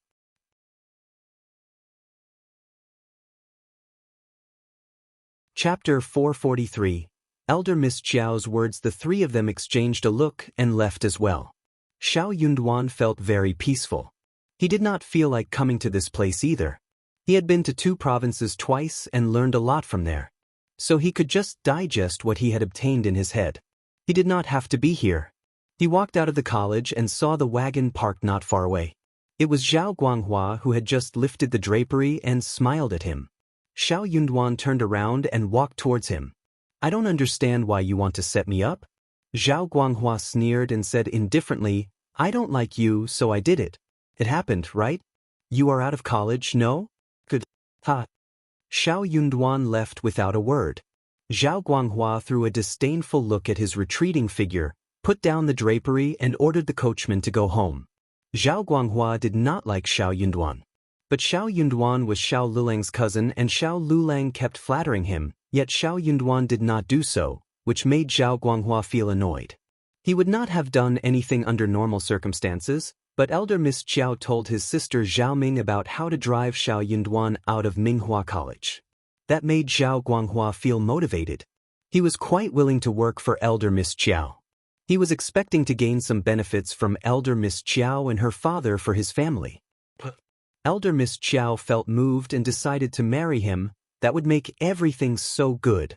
That was why he decided to make this incident happen. Zhao Guanghua did not order anyone to pass on the message to Qiao Wei at the mansion. Instead, he was going to tell Elder Miss Qiao the detailed story over dinner at restaurant Yanhe when his sister went to visit Qiao Wei. If they could talk over food a few times, their relationship would definitely become better.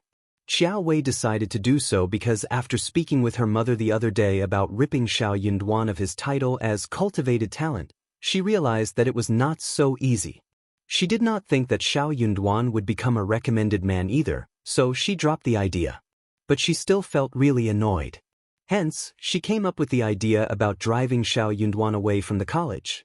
She did not think that a poor cultivated talent like Xiao Yunduan had any talent. So if he was driven out of the college, he would get distressed and would not be able to move on. It would effectively cut away his means to take the examination. She could not do it herself. But she had heard Zhao Ming mentioning about her brother who was also at Minghua College, so she went to Zhao Ming and asked her to get her brother to do the task. Hearing the result, Qiao Wei felt very satisfied. She even gave a box of cosmetics to Zhao Ming. She could tell that Zhao Guanghua was trying to suck up to her, but she did not care about the flattery. She was used to enjoying his attention all the time. Her fiancé was from a duke family in the capital, and Zhao Guanghua was just a son of some rural businessman. How dare he dream about marrying her? Back at home, Xiao Yunduan did not show any difference in his demeanor. But Qiao Xian sensed something. She asked him in private. Did anything unpleasant happen at the college? You don't seem to be in a good mood today. Chapter 444. Possibility. Xiao Yunduan laughed. You sensed it? Qiao Xian was startled, asking directly. For real? What happened? Xiao Yunduan, who had not wanted to say it in the first place, did not conceal the incident and revealed the whole truth. In the end, he said, It is not a big deal anyway. Qiao Xian got so annoyed. Is it the young Master Zhao who visited cousin the other day? He is so horrible.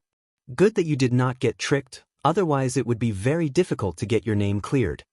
It was an imperfect plan, but it worked out well in the end. If Xiao Yunduan had visited Dean Meng's study and Zhao Guanghua denied that he passed on the message, then Xiao Yunduan would have had no excuse to defend himself. Zhao Guanghua was wealthy and gentle, and the college would have definitely taken his words into account.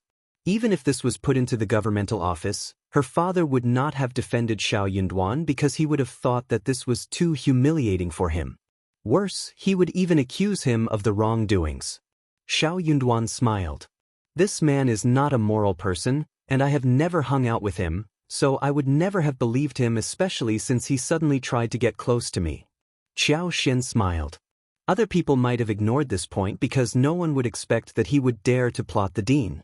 But you are so smart. Ha. Honestly, Dean Meng is not a nice person either. You were misjudged and he even ordered punishment for you. Xiao Yunduan said, "It doesn't matter. I don't need to go to college any longer. My studies would not be affected. But I just can't tolerate this injustice." Suddenly, Qiao Xian thought and said, "You don't think that Zhao Guanghua bought out Dean Meng as well, do you? Moreover, Zhao Guanghua would not be affected even if you are not at the college, right? Why did he suddenly do this? For your cousin's sake. Your cousin isn't that powerful in his eyes, right?" Qiao Xian had never met Zhao Guanghua before, but she had met Zhao Ming before. People like them would not treat Xiao Lulang as a true friend, nor do anything for him.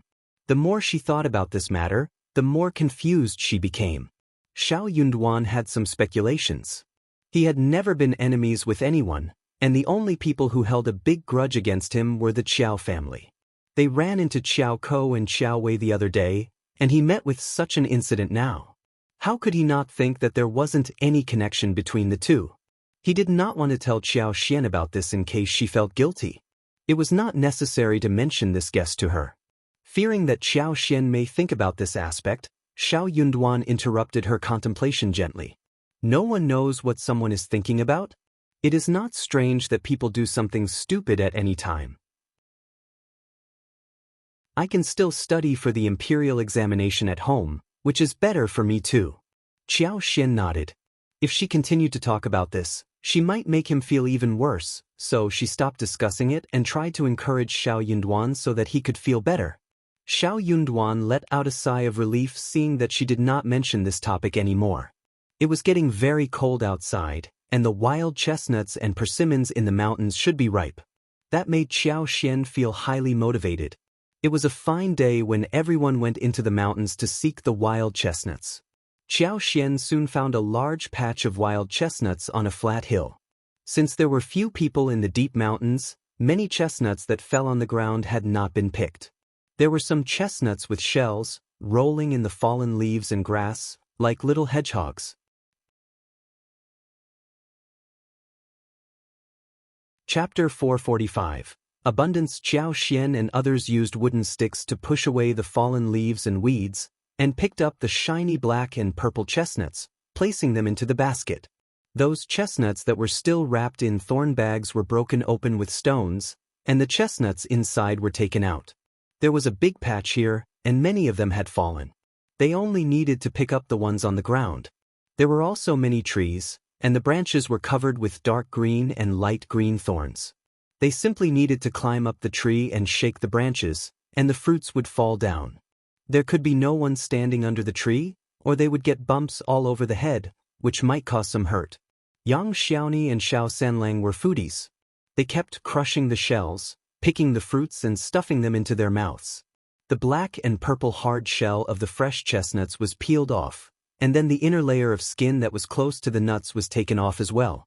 When the light yellow chestnuts were eaten into the mouth, the juice was rich. It was crunchy and sweet, and the more they chewed, the more delicious it felt. They did not move an inch ever since they found this place. In the end, they harvested a lot of things. They had 4 packages which weighed nearly as much as 100 kilograms. Each of them carried some home smoothly. There are many trees, and we can come again in a week or so. We must take all of them home. There are so many of them. Yes, we can come again next time. They wondered what they could do with the chestnuts. Of course there were many delicious things which could be made. Qiao Xian counted them one by one with a smile on her fingers. Needless to say, fresh chestnuts, stir-fried vegetables, stews, boiled or steamed are delicious. There are also fried chestnuts with sugar, which are very appealing. After they are dried, they have another taste which is equally good. Other dishes like stewed chicken with chestnuts, roasted pork ribs with chestnuts, stewed lamb with chestnuts, braised pork with chestnuts, can also be made. We can also cook porridge, make dumplings for the Dragon Boat Festival, and grind chestnuts into powder, make chestnut cakes and chestnut buns. Anyways, chestnuts are a good thing. Everyone looked forward to all of these. We can try every one of them. I feel like eating all of them. Me too. Fifth sister-in-law, tell us what to do. We can work hard so you won't be tired. True. Qiao Xian smiled. Sure, we can fry fresh chestnuts with yams, steam them or something. We can start with that for tonight. Everyone smiled and nodded. Xiao Xiaoqi said regretfully, but it is getting late, and we won't possibly run into some wild animals to fry with the chestnuts. Qiao Xian smiled. Don't need to be anxious. We can dry chestnuts for an even better taste, and we can cook such dishes in the future. Back at home, they poured chestnuts into the basket, which was kept in the vacant room for sun-drying. It was very broad and clean in the yard, very handy for sun-drying. They picked some chestnuts, boiled them briefly, peeled off the shells, and the aroma of chestnuts wafted into everyone's nostrils. They took a bite of the flour and glutinous, which was delicate and sweet. Everyone liked it very much. Ms. Fang peeled the chestnuts for her grandchildren. She smiled brightly. You are so lucky to have found so many things which no one else could find. So many chestnuts, how can we finish them all? Yang Xiaoni smiled. Mom, we can finish them. The fifth sister-in-law said that we can make many delicious dishes, add them to vegetables or porridge, ground into pastry, etc.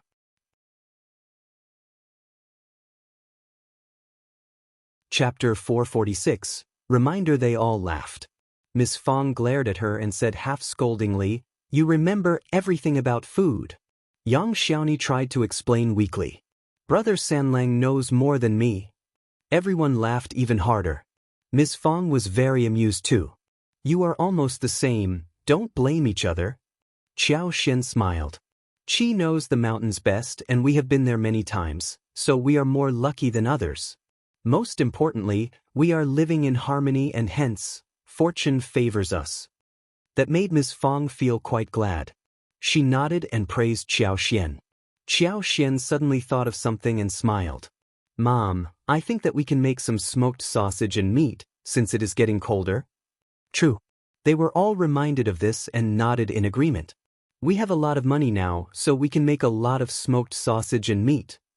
True, they can be preserved for a long time. We can put them into the jar and it should last us at least half a year. I am already drooling over the steamed smoked sausage and fried smoked sausage with garlic sprouts. Ms. Fang smiled too. It is time to make them. You should go to the town to buy the meat, buy as much as you want.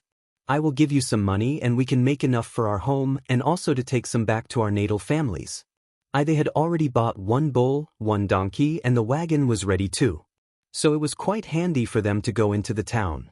They would store some smoked meat and sausage in the past, no more than 10 kilograms, which would be finished after a few days.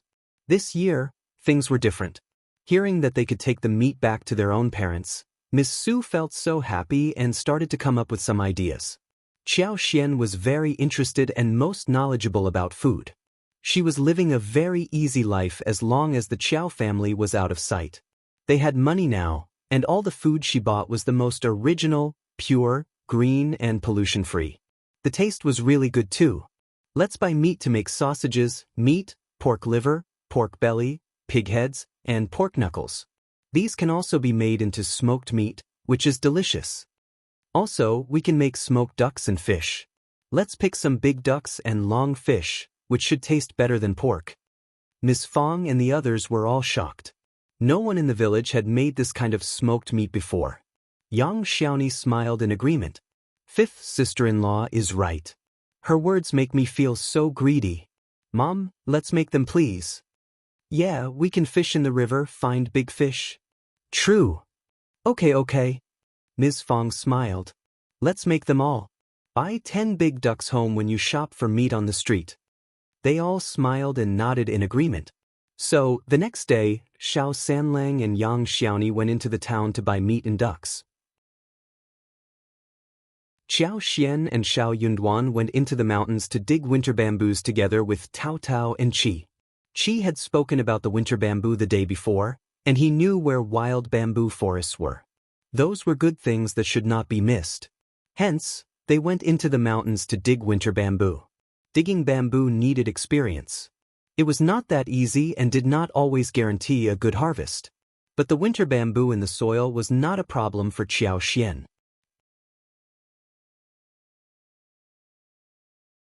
Chapter 447. Being busy, Qiao Xian pointed in the direction where they could find winter bamboo. She claimed that she was very experienced. That made Qi and Tao Tao glad. Half a day passed, and they found what 4 people could carry around. Without Yang Xiaoni and Xiao Sanlang, they would not be able to carry the things. As for Qiao Xian, what she could do most was to carry a few winter bamboos. Tao Tao could carry almost 10 kilograms. The 4 of them went down and returned, with more than 70 kilograms winter bamboo by the end of the day. Qiao Xian did not let them dig all the winter bamboo. She had a few left behind, so that they could grow out the next year. Startled, Ms. Fang did not expect that they could get this much. She smiled. Winter bamboo is a good thing, better than fresh bamboo. This entire pile should be dried. So Ms. Su and a few others started to get busy. There was a cellar in the yard. After the winter bamboo shoots were taken home, some were selected and stored in the cellar and buried in the sand. In this season, it would not go bad after being stored for even 20 or 30 days. They could just pull out some whenever they needed. They were going to have a good meal of fresh bamboo. After peeling off the bamboo shoots, the slightly yellow winter bamboo shoots were firm and small, and the faint fragrance of bamboo shoots was very delicious. Such fresh winter bamboo shoots were delicious whether they were fried or sautéed with various kinds of meat. No wonder the saying went that winter bamboos were more expensive than meat. Xiao Sanlang and Yang Xiaoni went into town to buy meat. They were going to make stir-fried sliced pork with winter bamboo shoots, stewed pork ribs with winter bamboo shoots, fried sliced bamboo shoots with shiitake mushrooms, and shredded fish along with bamboo shoot soup. They intended to get up early the next day, and were going to cut the winter bamboo shoots into cubes, add meat fillings, dried plums, and soaked peas so as to make wrapped buns with fillings. These buns would be steamed. Such delicious buns would surely make everyone greedy for them. In addition to the ones kept in the cellar, Ms. Fang cut the winter bamboo shoots into slices that were neither thick nor thin. She blanched them in boiling water, added enough salt, picked them up and put them in a dustpan to dry, so that they could be made into dried bamboo shoots. They were all very busy. When Xiao Sanlang and Yang Xiaoni returned home, it was already evening. Ms. Fang understood that the couple must have eaten and bought a lot in the town before they decided to return home. The reason why they arrived home before the evening was because they were drooling over Qiao Xian's cooking skills. Thank goodness for that. The 2 of them bought half a piece of pork, and asked the butcher to cut it into pieces suitable for making smoked meat. They bought another 20 kilograms of meat for making sausages, as well as casings. They also bought what Qiao Xian asked them to, which included 3 pig heads, 6 pork knuckles, 2 pig livers, and 3 pig stomachs. They even had rib bones and pork belly with them. They managed to buy 20 ducks who quacked all the way home. They could not deal with the ducks this evening, so they were kept in the shed in the yard. Pork needed to be processed first. They were all engaged in different tasks. Qiao Xian was cooking, whilst Tao Tao and Qi helped her. Ms. Fang, together with 2 of her daughters-in-law, started to wash the meat, pork knuckles, pig heads, etc. They spread a layer of coarse salt evenly, and then put them layer by layer in a clay tank. This would be marinated for about 4 or 5 days. After being taken out, it would be washed with warm water, stringed it with a straw rope, and hung above the stove. They could smoke them when they cooked food later. When time was enough, it would be turned into delicious smoked meat.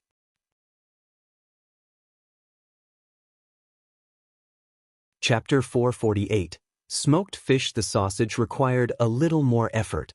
They washed the meat, cut it into small pieces, and marinated it with various seasonings. It was put into the casing at noon the next day. After that, it was also hung on the stove to be smoked naturally. Ms. Fang made the sausage whilst Ms. Su and Yang Xiaoni killed the ducks. It wasn't very easy to remove the feathers from the 12 ducks, so Tao Tao and Qiao Xian helped as well. The method of making smoked ducks was similar to that of smoked meat. They just needed to clean the whole duck and hang it up. The duck selected for wax duck needed to be fat, otherwise it would only have a skeleton without meat after drying, and it would not taste good. They processed 12 ducks, and kept away quite many duck feet, duck liver, duck blood, duck intestines, and duck gizzards, which were all wonderful things. The family decided to eat hot pot that night.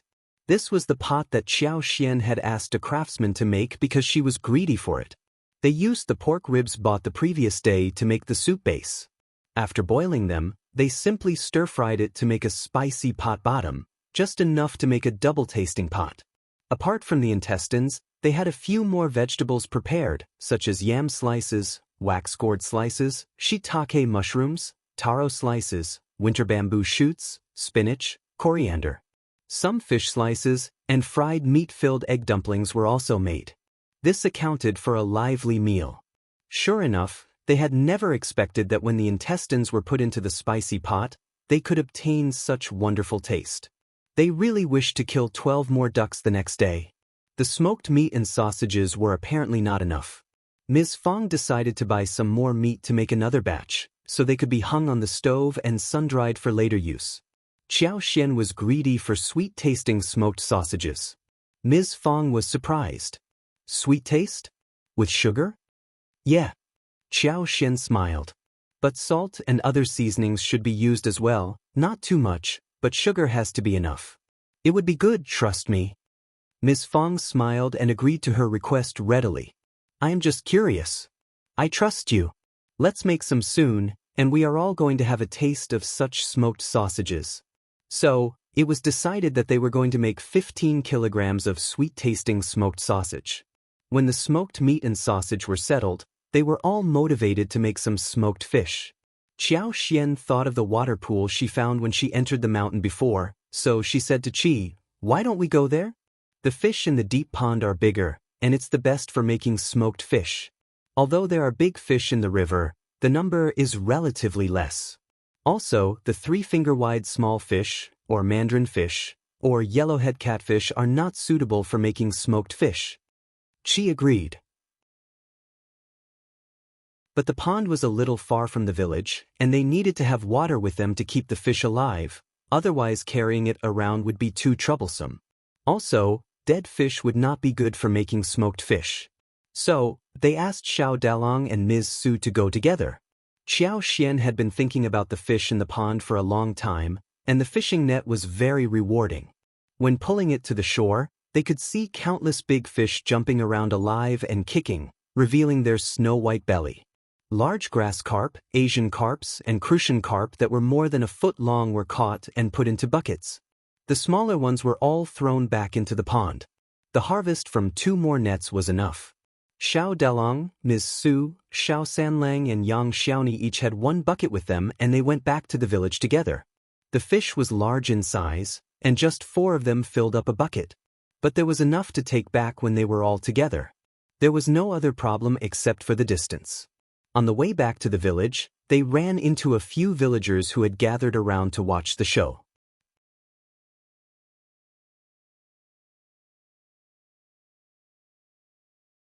Chapter 449.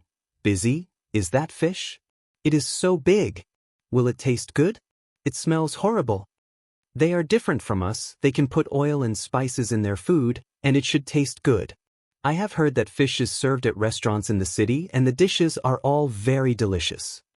Everyone from the first section of the family laughed. Fish was taken home as food, of course. But they did not want to talk about this with the others, in case some trouble arose like how the incident regarding mushrooms occurred. The big fish in the deep water pond looked delicious at first glance, so they specially reserved 2 fish for kimchi at night, and left the rest to be smoked. After the big fish were processed, they were marinated like smoked meat, and after a few days, They could be hung in the sun for exposure after drying, they could be put away and stored. The first section of the family especially liked making smoked things, so they were busy for a few days. Qiao Xian went into the mountains again and brought some chestnuts, winter bamboo, yams and lilies back. They were either sun-dried or preserved in the cellar. They were all excellent food for winter. Qiao Xian could find a lot of wild stuff with her superpower, but she was not very interested. She only found abundant ones for personal use rather than for selling them. She had better and more relaxing ways to make money, and she did not have to run after such small earnings. So little and exhausting process. There were also a lot of persimmons, but they were too soft, and the skin would break if they touched them, and the birds in the mountains especially liked to bite this. There were also insects such as ants, who had pecked and broken these before they turned ripe. So they left those persimmons alone. There were 3 persimmon trees in Qiao Xian's garden. The branches were luxuriant and full of red fruits. Every day, they could pick a basket and a half to satisfy their hunger. Qi hunted a few more wild rabbits and roosters, all of which were going to be smoked because there were so many of them. They even fetched some fish and shrimps from the river close to the village and picked a few to keep in the pool. As December arrived, the days turned cold, and they stopped going into the mountains. Qiao Xian did not want to leave home either. They had a very solid house, enough clothes, plenty of blankets and surplus wood for winter. Ms. Su, Yang Xiaoni and Qi found the days to be boring. They either visited friends or went into the mountains to chop some wood. Qi visited the mountains every now and then. He could bring a lot of interesting things home every time he went there. There were roosters, rabbits, grouse, mountain otters, muntjac and so on. Once, he even brought back 2 Ganoderma for Qiao Xian. The only regret was that no wild sheep had been hunted. Qi for some reason wanted to get a wild sheep home, no matter what. Meat was easy to preserve in winter. The winter in ancient times seemed to be extraordinarily cold. The countryside was a few degrees colder than the city. These wild game would not go bad after 3 or 4 days of storage. Moreover, Ms. Fang could turn them all into smoked meat. They shared a few of them with the second and third section of the family. After making smoked meat, Qiao Xian suddenly started craving for sour meat, so she made 2 more pots of sour meat, one with pork belly and pork ribs, and the other with roosters. It was quite easy to do. They washed the meat and marinated it with salt for 3 or 4 days. They stir-fried the glutinous rice in an iron pan until it was fragrant and the rice grains turned slightly yellow. After cooling, they added seasonings, mixed the meat and rice, and put it in a jar. They sealed it well and it will be ready in about half a month. They could be stir-fried quickly with chili peppers, sour, salty, fresh and spicy, and were very appetizing. After doing this, the meat would also turn extra chewy.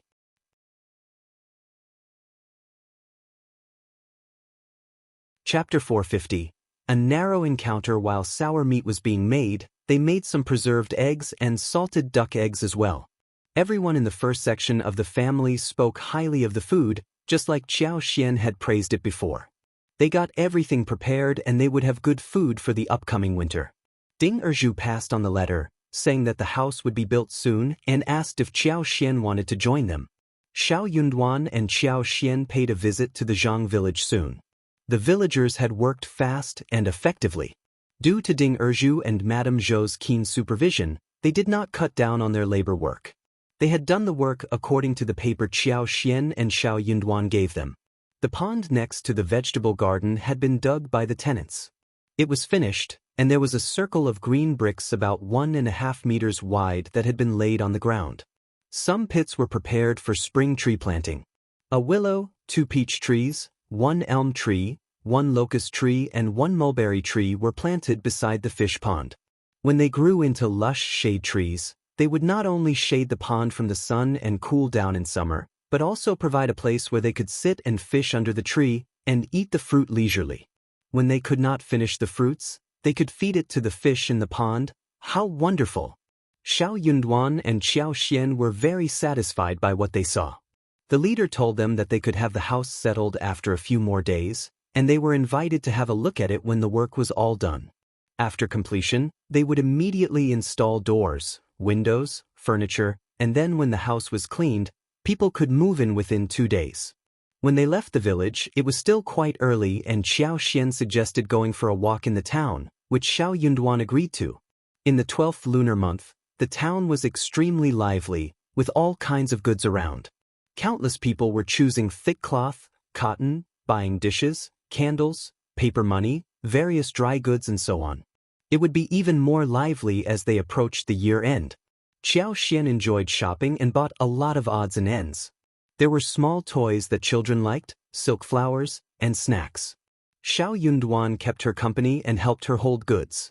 But they were unlucky to run into a few students from the college. Worse, 2 of them were Zhao Guanghua's followers. Xiao Yunduan frowned. It was too late to dodge them. Zhao Guanghua's followers knew that Zhao Guanghua hated him, so they wanted to tease him. Hence, they approached Xiao Yunduan. "Oh, look at this, aren't you Brother Xiao? I haven't seen you for a long time at college." "Huh, but he is not a student of our college anymore. He has been driven out, did you forget about it?" "Oh yes, it slipped my mind. Brother Xiao, I think Dean Meng punished you because he was very angry. What about us helping you out, Brother Xiao? Maybe you can apologize to Dean Meng, and he can forgive you? Yeah, without teacher's guidance, Brother Xiao will not be able to pass the examination. Brother Xiao, don't take risks with your future." The 2 of them cooperated with each other, but Xiao Yunduan ignored it. He knew clearly that he had the evidence proving that he did not do anything. But if he apologized, things would get very different. After all, why must he apologize without having made any mistakes? "Thanks for your concern, but there is no need." Xiao Yunduan greeted them back and said gently. Qiao Xian did not like these 2 men, and said to Xiao Yunduan, "Darling, we should leave."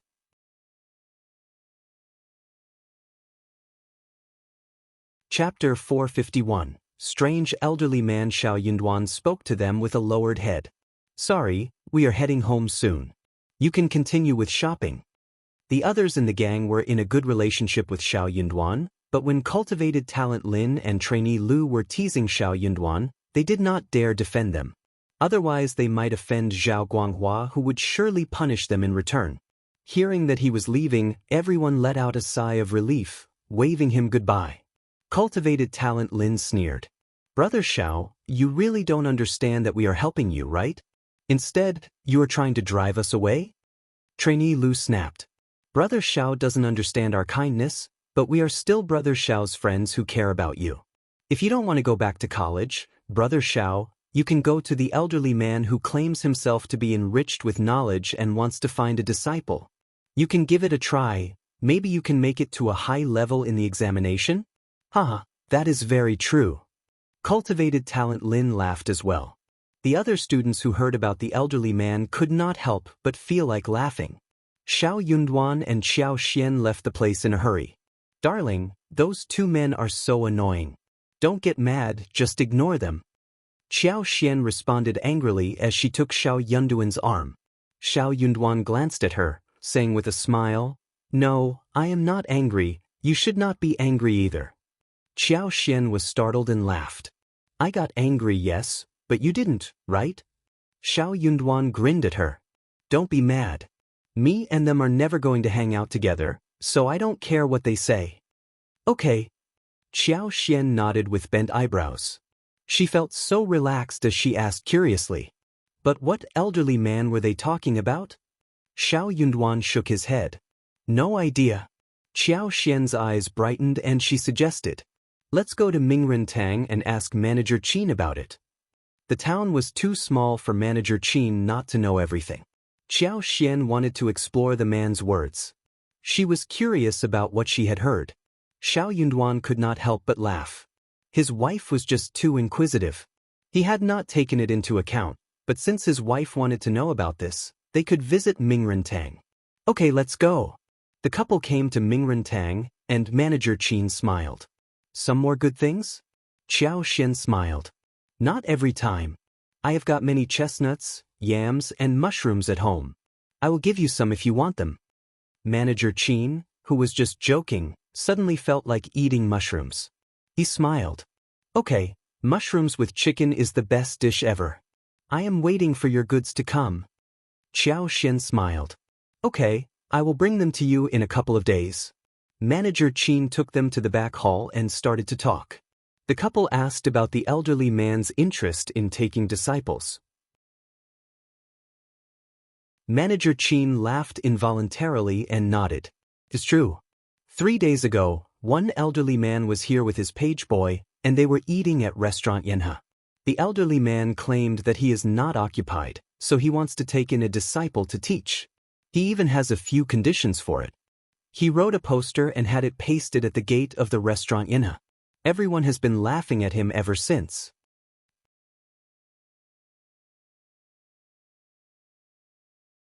Chapter 452. Interesting man. Xiao Yunduan and Qiao Xian found the whole thing very interesting. We did not notice the poster when we went in. We will check it out later. Manager Qin smiled. The poster is gone. Someone ripped it off. The page boy in our medical center went to join in the fun, but after listening to a few words, the poster required that the students who want to consult him must be a cultivated talent, be under the age of 25 years, not be too fat or too short, and have a good-looking appearance. Also, he must write well, be smart and studious, be diligent, be healthy, be on call and so on. But most importantly, be in line with his feelings. So, even if that disciple meets every other condition, but does not stand in line with his feelings, he will not pass on any knowledge to him? This is just a joke. He is trying to make a show of it. At least I think so. Xiao Yunduan and Qiao Xian. Really? The man seems very interesting. Manager Qin had no more information to share. When they were done with the conversation, they stayed for a while and then bid farewell to Manager Qin. Qiao Xian smiled.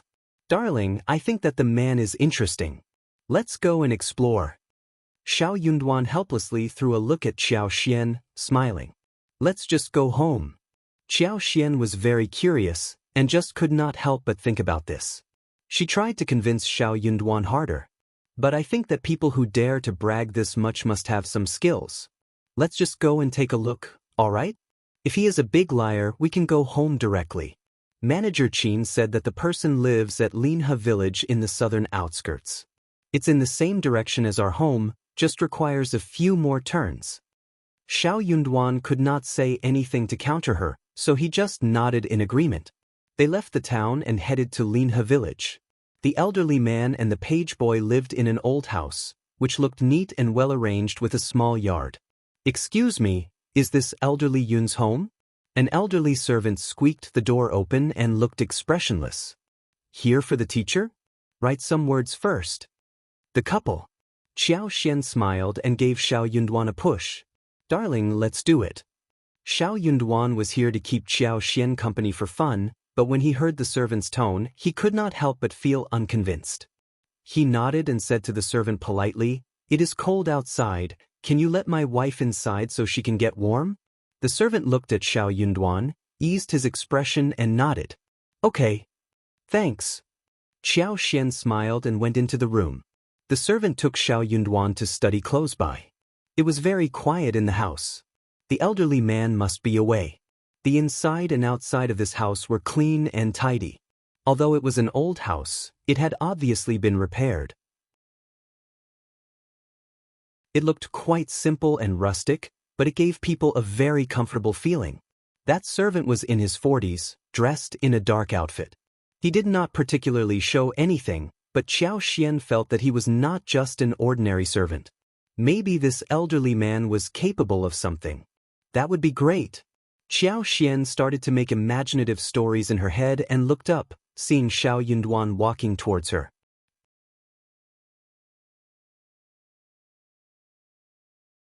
Chapter 453.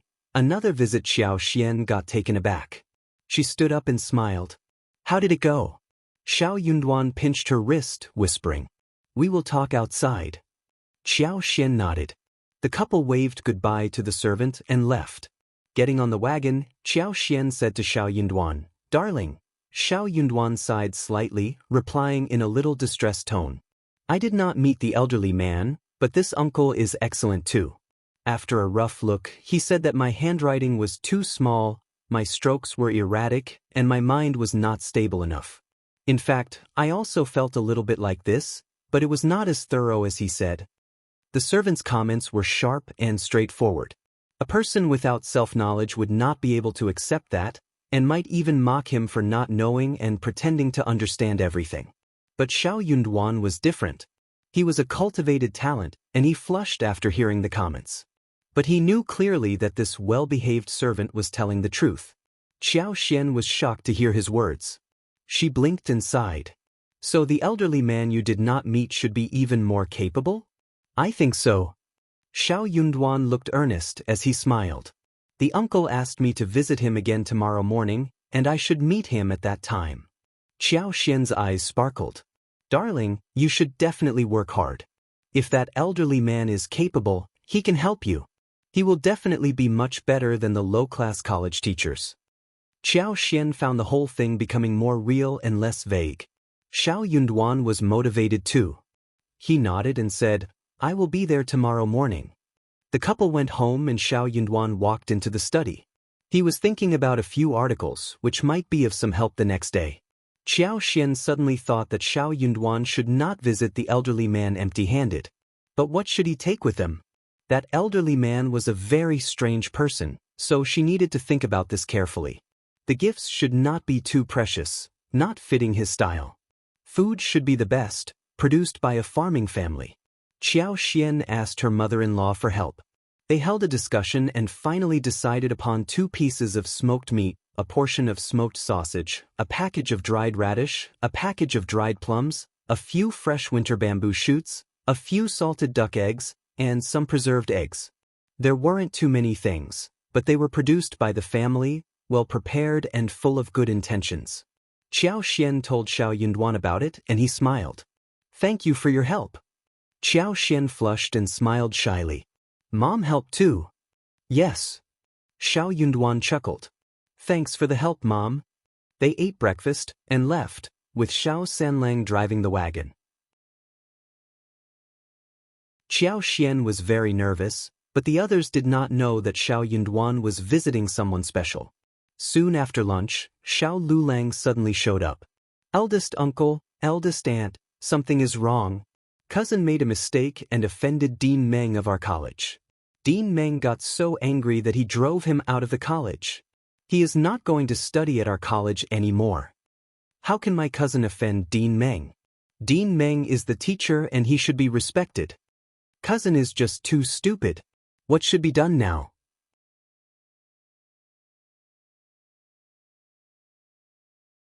Chapter 454. What? Xiao Lulang kept making complaints, pretending as if he was distressed on behalf of his cousin. But he looked really excited and could not help but smile. That speech startled everyone in the first section of the family. What is it? That is not possible. How can my 5th brother offend the dean? Yeah, you must have heard it wrong. Talk about it in detail. How did Yunduan offend Dean Meng? Xiao Lulang cleared his throat. I went to the college yesterday and heard about this. But I am so concerned about him, so I hurried back. Where's cousin? Is he not at home? Is he too ashamed to come out? But it is his fault. The incident just happened. And he can't escape from it. We have to solve the problem, right? Yeah. Eldest uncle nodded. Just tell me what happened. Yunduan is not at home. It is so annoying. Hearing Xiao Yunduan was not at home, Xiao Lulang was surprised, but he became cheerful again. Good that he was not at home, in case he was interrupted. Let me tell you. Let me tell you.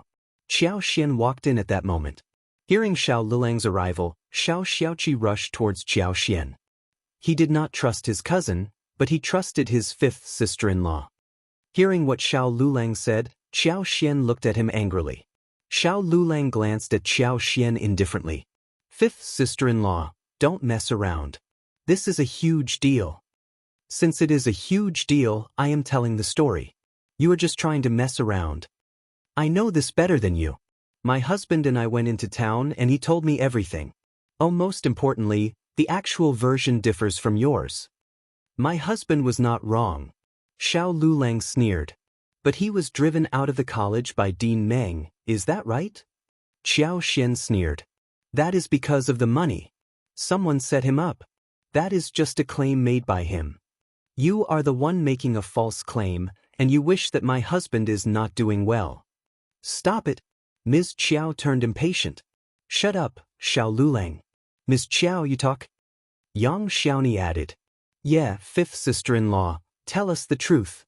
Everyone supported Xiao Xian and ignored him. Angrily, he turned to the eldest uncle. But eldest uncle did not meet his eyes. Xiao Lulang sneered inwardly. Okay, let's hear her version. Xiao Xian narrated the whole thing step by step. She did not reveal the conjecture that Zhao Guanghua must have teamed up with others, otherwise Xiao Yunduan's reputation might be ruined. So, she pushed all the blame to Zhao Guanghua. Zhao Guanghua and his followers set up Xiao Yunduan, and that irritated Dean Meng, who ordered 50 hits on all of them. Xiao Yunduan was totally innocent, but he was so good that people got jealous of him and made him run into this trap.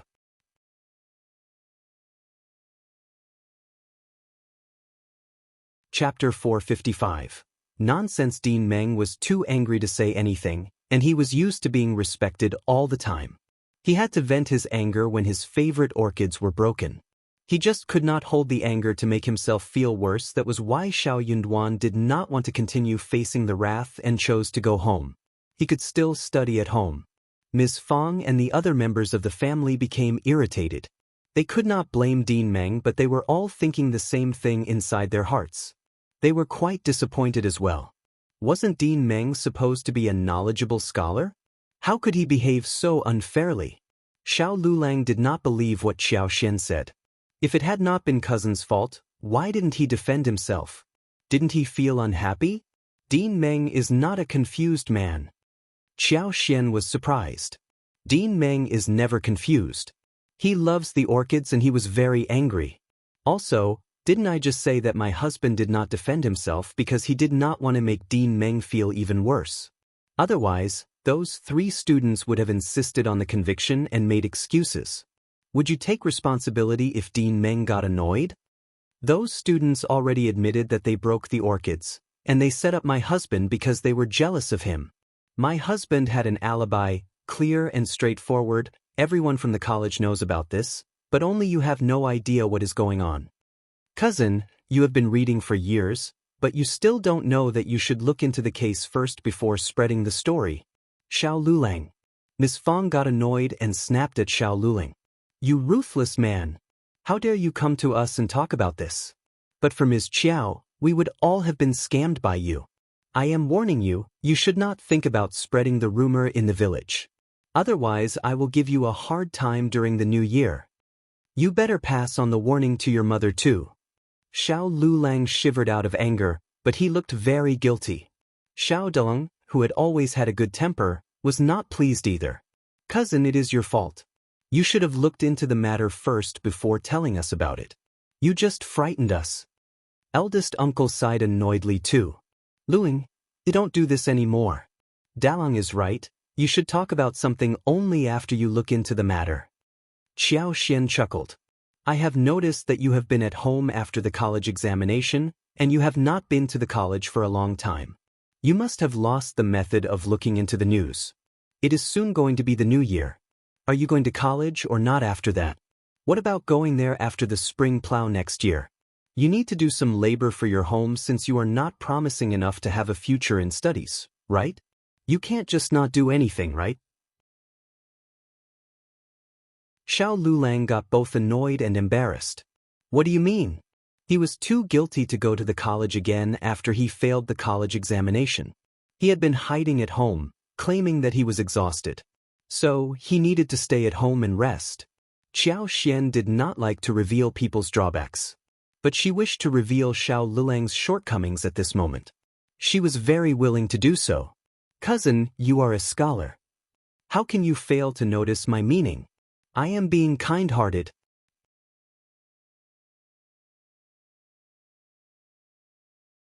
Chapter 456. Shut their mouths. Ms. Fang sneered. True, don't ignore our kindness. Be careful not to become someone who can neither read nor plant crops. Xiao Xian laughed. You are right, Mom. Ms. Fang looked proud. Yeah, not sure if he understands it though. He of course got it. Xiao Lulang became really annoyed and said, I was just passing on the news out of kindness, but you are all laughing at me. You are not good people either. Then he left in anger. Miss Fang shouted in a loud voice. Be sure to tell your parents to keep their mouth shut. Xiao Lulang almost tripped himself over. Eldest uncle could not help but look at Qiao Xian.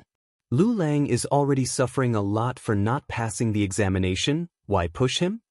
Ms. Fang was displeased. How can you say that? Ms. Qiao is defending her husband. Did you hear what Lulang said? He had made up stories about your son. Dad. Qiao Xian smiled. Mom is right. I was just very displeased. Also, maybe my cousin will become really hardworking after this stimulation and pass the examination the next time? Ms. Fang nodded. Yeah, what a good method. Ms. Qiao, you are so smart. Qiao Xian smiled. Thanks, Mom. Eldest uncle, anyway. Eldest uncle felt that he would get really annoyed if he continued speaking to the two of them. Miss Qiao was so thick-skinned. Any other daughter-in-law would get embarrassed when scolded by her father-in-law. But she seemed unrepentant. Moreover, she was still laughing cheekily. Then what will Yunduan do if he cannot go to college? Everyone was startled, and turned to look at Qiao Xian. Qiao Xian, she was confused. Why was everyone staring at her? She had no idea. My husband should have an idea of his own. Let's wait until he comes home, okay, Ms. Fang sighed. Let's wait until he comes home. As the group was dismissed, Qiao Xian smiled at Ms. Fang. Husband did not tell us about it because he did not want to worry us. But I noticed his displeasure after spending one day with him. He told me not to reveal this to you. He knows what to do. Mom, he has never made you worried and disappointed. He must have an idea of his own. Don't worry. Ms. Fang felt much better after hearing that. She nodded and smiled. Yeah, Yunduan has been very understanding since childhood. He even knew how to comfort me when he was young. He should have an idea of his own. It was not until evening when Xiao Sanlang and Xiao Yunduan arrived home in the cold. They had coal basins at home and the thick door drapery drove the chill away. Yang Xiaoni served them hot tea. Ms. Fang, eldest uncle, Dalong and Qi, as well as Tao Tao were all gathered in the room, hearing their return. Xiao Sanlang was drinking tea when he glanced about, asking curiously, What is going on with you all? Ms. Fang rolled her eyes and said, Just drink your tea. Yunduan, feel better after the tea?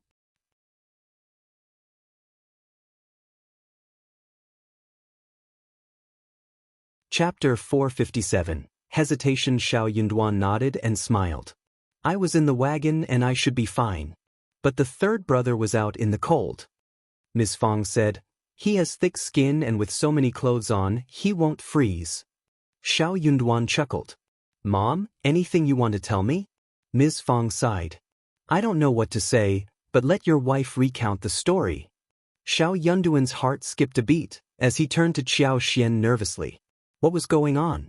Qiao Xian gave him a comforting look, and narrated the episode about Xiao Lulang's visit. Xiao Sanlang snapped angrily. What a scumbag! He wishes us bad luck. How horrible! Xiao Yunduan said, Mom, don't worry about this. Believe me, I am not affected by this turn of events. I can definitely make it in the next examination. Ms. Fang replied. But you can't go to college again, can you? Is it okay if you don't have anyone instructing you? Dean Meng should know that you are innocent. What about begging him for forgiveness with some precious presents? No need, Mom. Xiao Yunduan smiled. Don't worry, I know what I should do. Ms. Fang still looked hesitant. Xiao Yunduan was worried that she would do something behind his back, so he added, Mom, I have visited the province 2 times and I have learned more than I could ever learn here at the college. Brother Xie is from a literary family, and with his help, I can do better than ever. Moreover, I will go to him in spring again. Also, Mom, just think about this. What can I learn from someone like Dean Meng? Xiao Yunduan knew pretty well that the Qiao family was behind the incident. Dean Meng was just an ordinary dean, not very evil but not straightforward either. He was not going to offend the Qiao family for his sake. So, there was no need to beg him for forgiveness. Also, he really did not want to beg him for forgiveness. Ms. Fang had been used to following what Xiao Yunduan said because he was her most precious son among all of her children. She could not help but rely on him. For real?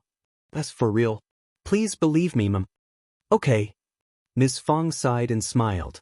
You always have ideas of your own. I believe you. Xiao Yunduan nodded. I won't disappoint you. Well. Ms. Fang waved her hands, smiling casually. No need to get disappointed at all. I have never been disappointed by any of you. Now we are living a very good life and you have just become a cultivated talent, which is a huge honor for the family already. I am satisfied with this. Xiao Yunduan felt his heart filled with warmth. Thanks, Mom. But he was going to make it to the next level and one after that too. After talking for a while, Xiao Yunduan returned to the room to change his shoes, and Qiao Xian followed behind. How is it today? Did you meet the elderly man? Is he a very capable person? Otherwise he would have come home earlier. Yeah. Xiao Yunduan nodded and looked very excited. Master Yun is very knowledgeable. No wonder he has put forward so many conditions boldly. I listened to his speech and I feel that I have read 10 more years of books. Master Yun asked me to visit him every third day, and he would give me homework and instruct me to do some article interpretation. I feel more confident about the examination already. Xiao Yunduan could not hold his excitement anymore. He was totally amazed by his experience during the day.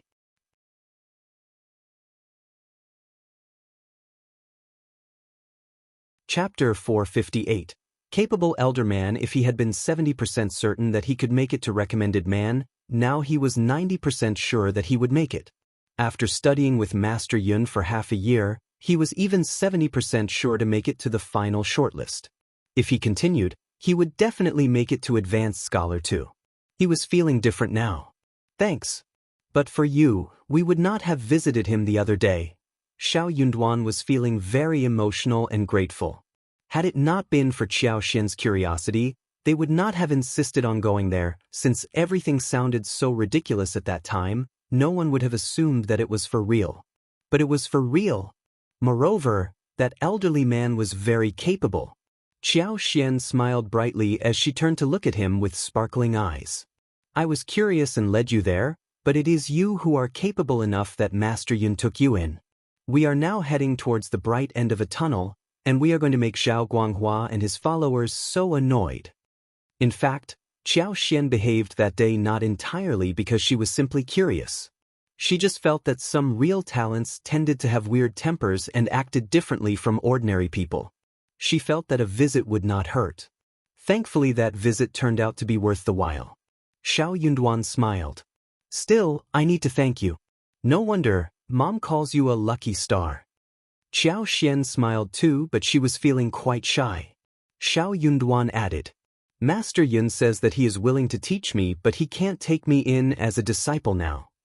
That meant that he did not think Xiao Yunduan was qualified enough to become his disciple. His words made Qiao Xian feel motivated. She countered and said, But you are so good that Master Yun is still so particular about you? Just work hard, darling. He will accept you someday. Xiao Yunduan smiled and nodded. Okay, that was what he was thinking too. Qiao Xian asked Xiao Yunduan if Master Yun liked the presents. Xiao Yunduan smiled. He loved them, especially salted duck eggs, dried radishes, smoked meat and sausages. Actually, he liked all of them. At noon, the servants steamed salted duck eggs and fried smoked meat with dried radish and garlic sprouts. Qiao Xian was happy. Next time, you can bring some delicious food with you, a few things each time, okay? Xiao Yunduan nodded with a smile. Those were not precious, but filled with his sincerity. Qiao Xian was very glad, so she wanted to celebrate a little and cooked a few dishes. A dish of fried winter bamboo shoots with smoked meat, and a dish of steamed mandarin fish with smoked meat. She cut moderately thick bamboo shoots and stir-fried them with smoked meat. The winter bamboo shoots absorbed the excess oil from the bacon. The fresh fragrance of the bamboo shoots and the salty fragrance of the smoked meat complemented each other perfectly. She put them on a plate and garnished them with some green chives. The fragrance was tangy, the oil was shiny and attractive, and it looked wonderful. Qiao Xian's food was always so interesting, even though they were just the same dishes all over. Sliced smoked meat was neatly arranged in a circle around mandarin fish crossed with a knife. After steaming, the snow-white fish meat and the bright red and translucent smoked meat slices were mixed in half and half to contrast with each other. The steaming heat carried the fragrance into the air, making people salivate. Qiao Xian suggested that she was going to make clay pot rice for lunch the next day. They had a few stoves and clay pots at home. She had them made when they were processing smoked meat. They should definitely eat clay pot rice with smoked meat.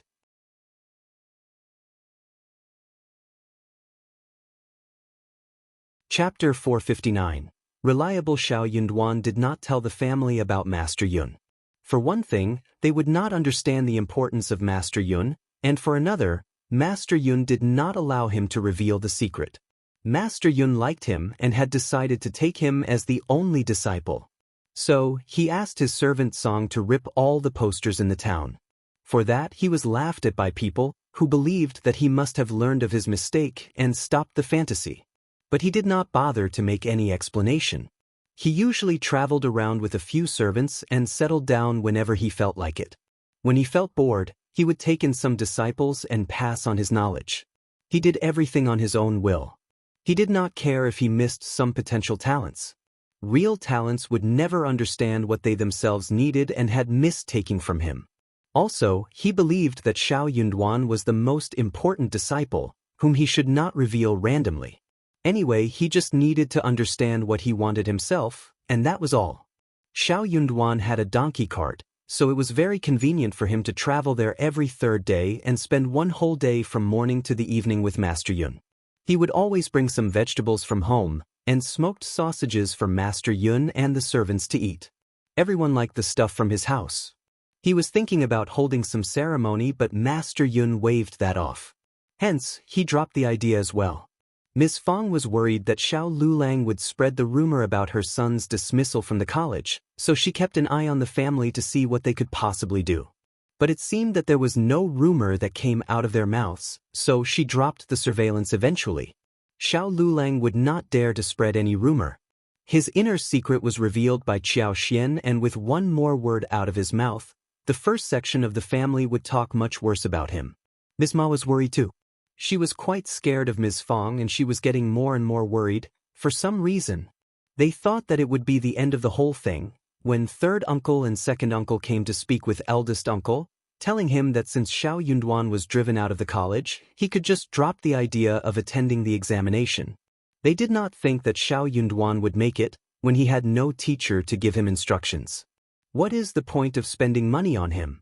Yunduan could just come and help to do some farming at home for you. Yeah. Our son is very smart, and we are going to support Lulang to continue with his studies. If he makes it in the end, we can all benefit from him. Hearing those stupid words, Miss Fang drove them out and shut the door. Honestly, you old man, that college accused Duan for what he did not do. It is just a shitty place. Duan doesn't have to go there to learn knowledge. Duan is a friend of young Master Xie, and he is more reliable and can help him better than anyone at the college. Duan says that he knows what to do, so we need to trust him. Don't mess around with your brothers. Those stupid people only talk nonsense. One more word from them, and I will drive them out with a club. Eldest uncle was quite displeased too. He replied weakly, "All right then, just drop it. I am not saying that Yunduan should not attend the examination. He has studied for so many years and he has made it to cultivated talent, of course he should continue." Ms. Fang snorted. "Good that you are reliable for once." Eldest uncle, had he not been reliable before? Hearing what happened, Xiao Yunduan laughed and said nothing more. Xiao Lulang, on the other hand, got quite stimulated by what Qiao Xian said, and decided to attend the school after all. He did not need to be ashamed of anything. He wasn't the only one who failed the test. The holiday did not start until one day before the preliminary New Year. So, Zhao Guanghua kept asking Xiao Lulang about how Xiao Yunduan was doing these days.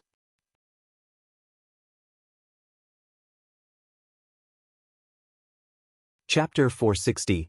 Professional storymaker Qiao Wei was very pleased to see Qiao Xian and Xiao Yunduan having a hard time. So, Zhao Guanghua was going to get some news out of the guy in front of him to make her happy.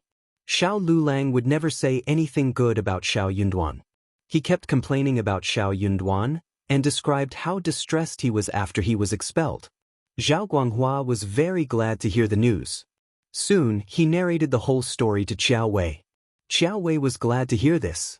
She was now sure that Xiao Yunduan was never going to become a successful man in the future, and Qiao Xian would live the rest of her life as a rough, ordinary countryside bitch. But Qiao Wei and Zhao Guanghua soon would know that what they wished would not turn out to be true. Xiao Lulang was so glad to see Zhao Guanghua inviting him intimately. He believed that he was now considered a good friend of Zhao Guanghua. He thought of Zhao Ming, whom he fell for, and kept sucking up to Zhao Guanghua, implicitly saying that he wanted to visit the Zhao family. He really wished to go there, and most importantly, he wished to meet Zhao Ming again. He and Lady Zhao must be destined to see each other. Lady Zhao beamed at him last time, and they might get a chance to have a chat today. Lady Zhao was definitely going to be moved by him, and then he was going to ask his mother to hire a matchmaker who could help them establish the marital relationship. The more he thought about this, the more happy he became. But he did not have a good residence. He wished that he could have an equally good house like that of the first section of the family. Xiao Lulang started to feel jealous again. But Zhao Guanghua did not care about Xiao Lulang at all. Even though he was not a smart guy, he could sense that Xiao Lulang wished to visit his home. However, Zhao Guanghua ignored his suggestion. He was not going to let anyone in his house. Zhao Guanghua did not even turn him down with excuses. He just snapped at him, saying that it was not a good time, stopping Xiao Lulang from saying anything more. Xiao Lulang felt very disappointed, but soon he got increasingly motivated. He believed that good things never came easy, and that it must be the barriers he needed to overcome for his relationship with Lady Zhao. As long as they loved each other and never gave up, they would definitely get married in the end. Xiao Lulang was definitely good at making up stories. In the middle of the last month before New Year, the Yuezheng family asked Chu Shan to pass on some gifts to the first section of the family. First Madam prepared things which included 150 kilograms of silver frost charcoal, 2 hand heaters, 2 copper soup pots, several pieces of deerskin and sheepskin for boots, several pieces of fox, mink, squirrel, and rabbit fur for clothes, and thick 4 pieces of snow cloaks and cloaks for men and women. Her gift also included 15 kilograms of fine pearl rice, 15 kilograms of glutinous rice, pastries and candies, dried seafood, a whole slaughtered sheep, 2 roasted suckling pigs, fine wine, and a box containing fashionable silk flowers from the province, for sets of skin care creams and powders, several toys and so on. There were not any precious items such as gold, silver, gemstones and jade, but these were all practical things. Especially silver frost charcoal, hand heaters as well as the cloaks. They were exactly what they needed.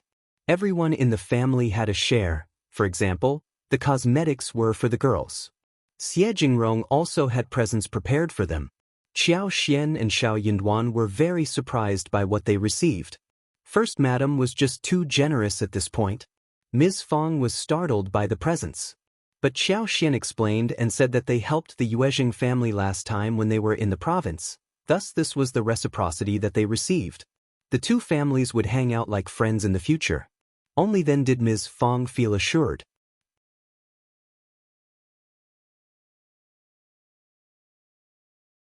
Chapter 461. Pride. Yunduan is excellent. This is what a learned man should be like. Since you are all good friends, we should prepare some presents for them too. Qiao Xian nodded and smiled. You are right, Mom. They had a lot of space in the new house. They had a place to park the wagon and hold the horse. So, Chu Shan and the coachman spent the night at their house and left the following day. Qiao Xian and Ms. Fang shared the presents with Ms. Su, Yang Xiaoni and Tao Tao, and they were all smiling and thanking Xiao Yunduan and Qiao Xian when they heard how they got the presents. Ms. Su was again feeling lucky not to have split hairs with fifth sister-in-law when she was first married. Otherwise she would never have enjoyed any of this. Fresh mutton was the most delicious. For dinner, Qiao Xian made pan-fried lamb chops, roasted lamb spine in sauce, and stewed mutton soup with yam. The roast suckling pig was cut into half and served on the table. The skin was ruddy, crispy, and the meat was tender, fat but not greasy. Every bite was a pleasure. They all spoke highly of the main dish, which Qiao Xian liked too. It was a big dish that was not easy to prepare, and it was not sold at ordinary restaurants. Only when regular customers in famous restaurants placed a deposit in advance and made a reservation would they cook it. It was a rare chance that this dish could be made. But roast suckling pig might not be easy to get. They could use pork belly to make roast pork, same crispy in skin and tender in meat.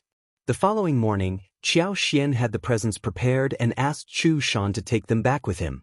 The gifts included homemade smoked meat, sausage and smoked fish, fresh shiitake mushrooms, fungus, and white fungus picked from the fungus shed, as well as dried chestnuts and honey from the mountains. There were some dried vegetables such as winter bamboo shoots, dried radishes, and dried beans packed as well. All of them were home-produced. Chu Shan accepted the presents with a smile. They left early in the morning with warm steamed buns stuffed with mutton and green onions. The first section of the family was so friendly. They had steamed buns the night before, and heated them up early in the morning for them to eat on the road. They also boiled a few eggs, candies, sunflower seeds and other snacks for them to use on the road. Each of them were given red envelopes of 2 liang each. So, they were never afraid of traveling this far. In fact, they looked forward to the trip here. They always had good things to eat. The steamed buns with filling and the lamb spine and ribs were all delicious. Seeing wagons leaving and coming to the first section of the family, the villagers were all used to the scene. They could not take a look inside the wagons due to the big house the first section of the family were living in at the moment. Second uncle and third uncle did not dare to come to the door, since they offended Ms. Fang a while ago. So, they could only make some complaints at home. Widow Sun was even more jealous than them. Whenever she saw how the first section of the family got better than before, she felt more jealous. If she had made her daughter marry Xiao Yunduan, she would have a lot to show off now. But now she could only watch as a spectator at this moment. Widow Sun could not stand it anymore. She met her lover on the sly, urging him to deal with the first section of the family. I hate Miss Fang. She is so proud now.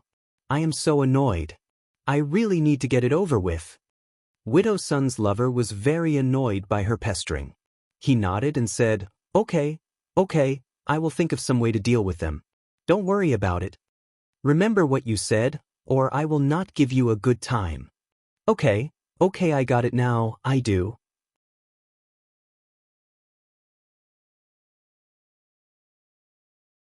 Chapter 462. Happiness. Widow Sun stopped her complaining and waited to see the show.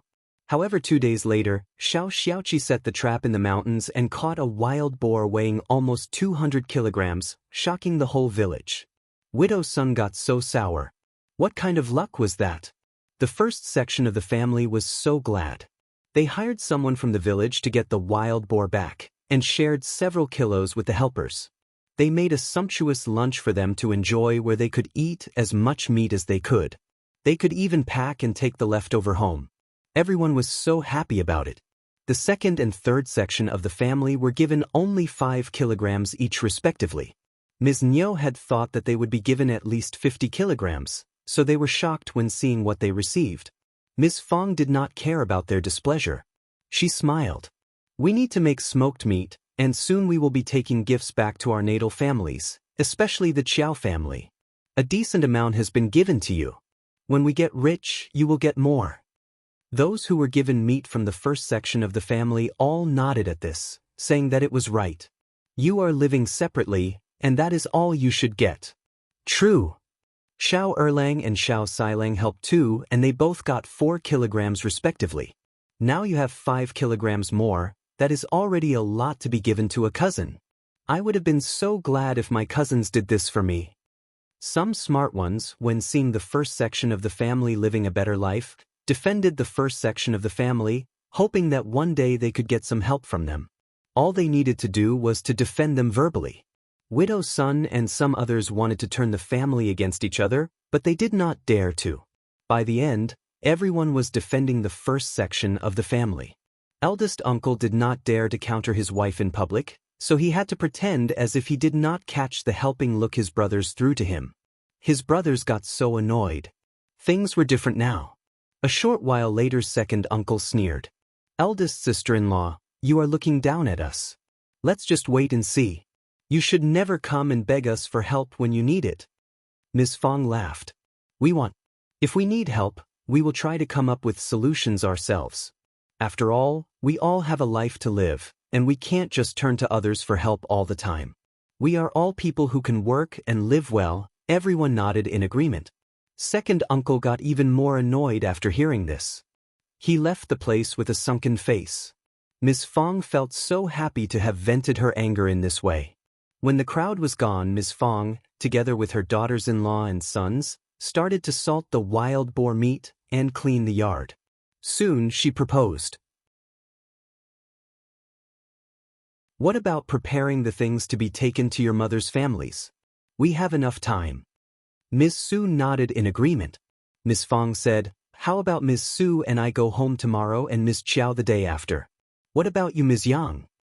Yang Xiaoni said indifferently, Mom, we will go and pay tribute to my deceased parents at their tombs after Minor New Year. Ms. Fang did not object. Okay, whichever you like.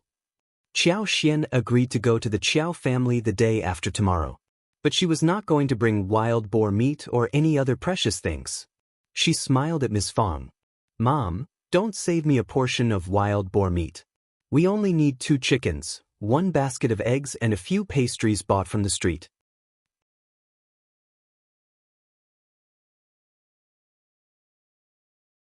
Chapter 463.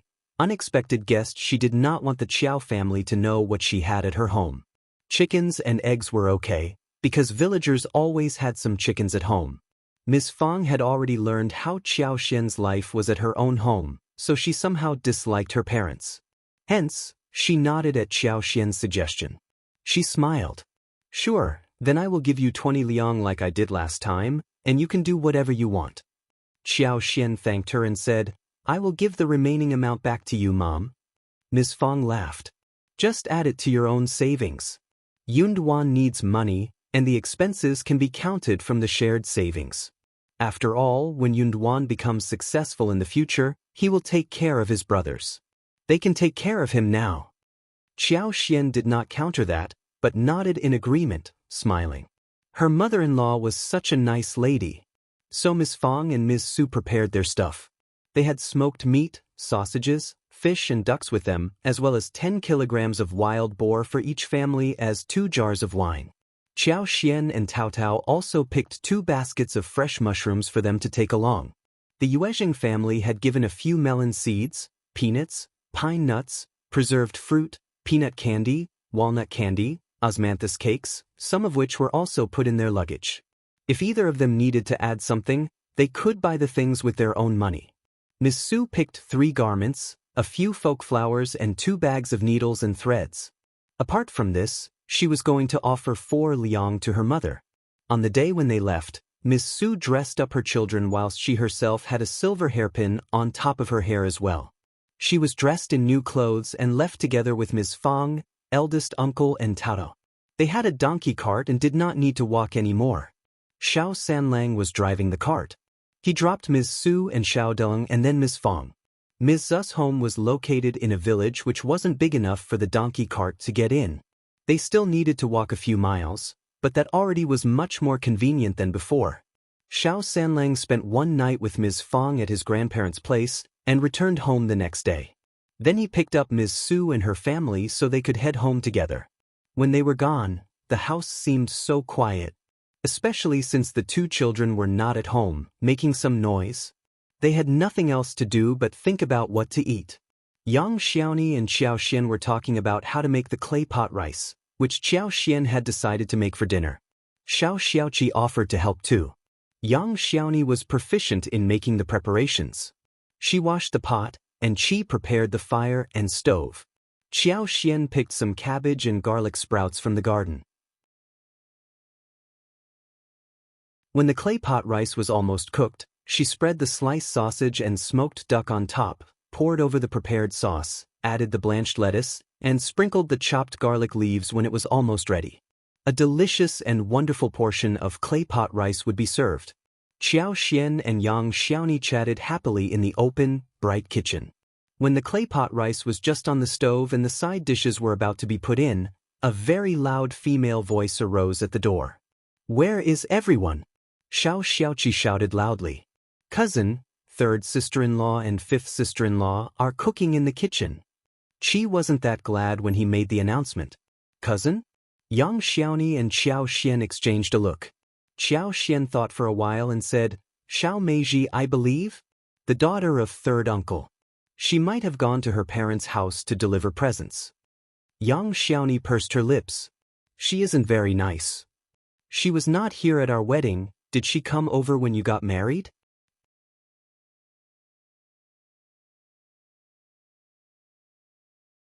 Chapter 464. No idea. Qiao Xian shook her head. "Don't think so. Never heard of her before." Yang Xiaoni tooted. "Wonder what she is doing here?" Qiao Xian chuckled. "No idea, let's go and check it out." "Okay." The two walked out of the kitchen and saw Xiao Meiji and Xiao Xiaoji standing in the main hall. Xiao Xiaoji had been here before, but Xiao Meiji looked so greedy as she looked around. She sized both Yang Xiaoni and Qiao Xian up from head to feet, rolling her eyes, and sat down on the chair.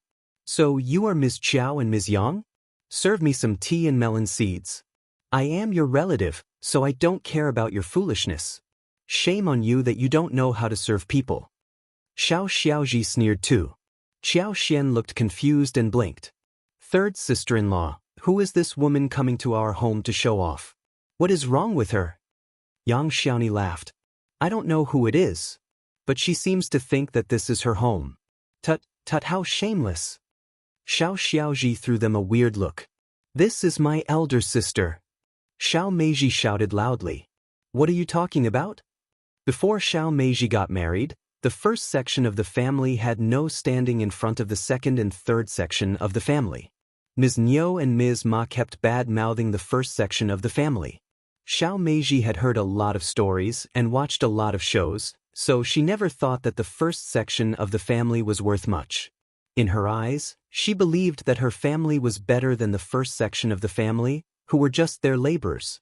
She was living at Jiangjia village, very far from Xiaoding village. The distance would require a whole day trip. But that was not very far after all. Xiao Meiji said that it was too far for her to go home, so she only came over before or after Chinese New Year every year, not otherwise.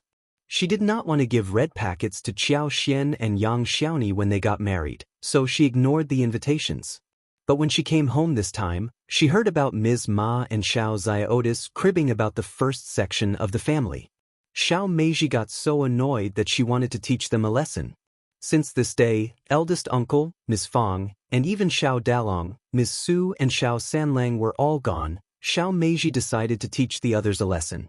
Xiao Xiaoji led her here. But she did not believe that the first section of the family would have built a really big house. Villagers always saved some money for a new house, and that was not a rare thing. Yes, they had a new house, so what? But when they came to the yard of the first section of the family, Xiao Meiji felt jealousy burning inside her heart. How ridiculous! Then she turned furious. Where did the first section of the family get this much money? They built a new house but never helped their family.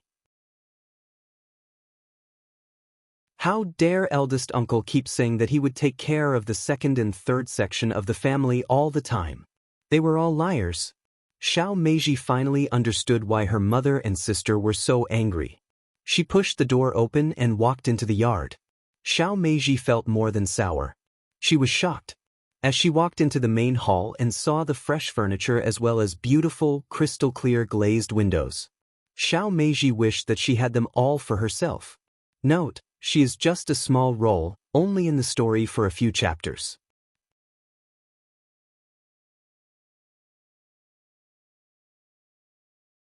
Chapter 465. My sister Xiao Meiji made up her mind that she was going to teach these two newly wedded daughters-in-law an unforgettable lesson. She was going to tell her eldest uncle about what she wanted. She was going to force the eldest uncle to give her everything she wanted. That was what she used to do earlier. However, Qiao Xian and Yang Xiaoni did not care about her at all. They sneered at the woman in front of them. Xiao Meiji got so annoyed. Hearing what Xiao Meiji asked, Qiao Xian smiled. "We don't know you." Yang Xiaoni said, "Who are you? Why are you making a fuss at our home? How ridiculous! How dare you?" Xiao Xiaoji shouted. "She is my sister, my elder sister." Yang Xiaoni said, "We don't know your sister, nor is she a part of our family." Xiao Meiji was almost speechless. "How dare you treat me like this? I am going to tell eldest uncle about it when he comes back. He will teach all of you a lesson." Qiao Xian said coldly, "Be my guest, we will wait and see. You are the crazy one that comes to our home and makes a scene. Shame on you for reporting us. Are you more noble than anyone else?" Yang Xiaoni sized her up roughly. "So, you are Xiao Meiji? Instead of calling me third sister-in-law out of politeness, you are trying to teach me? You don't have any rules." Qiao Xian raised her eyebrows and snorted with her chin up. "My father is an officer in the county, you want me to bow to you?" Xiao Meizi's face twisted. "You are bullying me." Yang Xiaoni suddenly let out a scream, startling Xiao Meiji and Xiao Xiaoji. She held Qiao Xian's wrist. "Fifth sister-in-law, please, go to the kitchen and check our clay pot rice. We must not let it get ruined." Qiao Xian laughed out loud. Her third sister-in-law was really a devoted foodie. "Honestly, and here, I can deal with it here." Yang Xiaoni pursed her lips. "We are making food, they can't stop us." "Okay, then I will deal with the rice." Qiao Xian was totally amused by Yang Xiaoni and returned to the kitchen. She must not ruin the delicious clay pot rice for such people. It would be such a shame. Xiao Meiji got extremely irritated. How dare they ignore her like this? "Just wait." Xiao Meiji stood up angrily. "I will tell eldest uncle about this. How can his daughters-in-law be so cruel?" Yang Xiaoni stood up too. She had her hands over her waist. "So what? You are the one who bullied us here. You are married and are not part of our family." Xiao Meiji was shivering. She was so angry. She had never believed that anyone from the first section of the family would ever counter her. In her opinion, these newly wedded daughters-in-law should be too timid to counter her. Look at Ms. Su, for example. She never dared to say any words to counter her. But she felt so stricken when she was blocked by Qiao Xian and Yang Xiaoni. Xiao Meiji glared at Yang Xiaoni. "We are leaving now. You two just wait and see." Yang Xiaoni smiled. "All right then." Xiao Meiji staggered and almost tripped herself. The two sisters had just walked out to the yard when they smelled something that made them drool.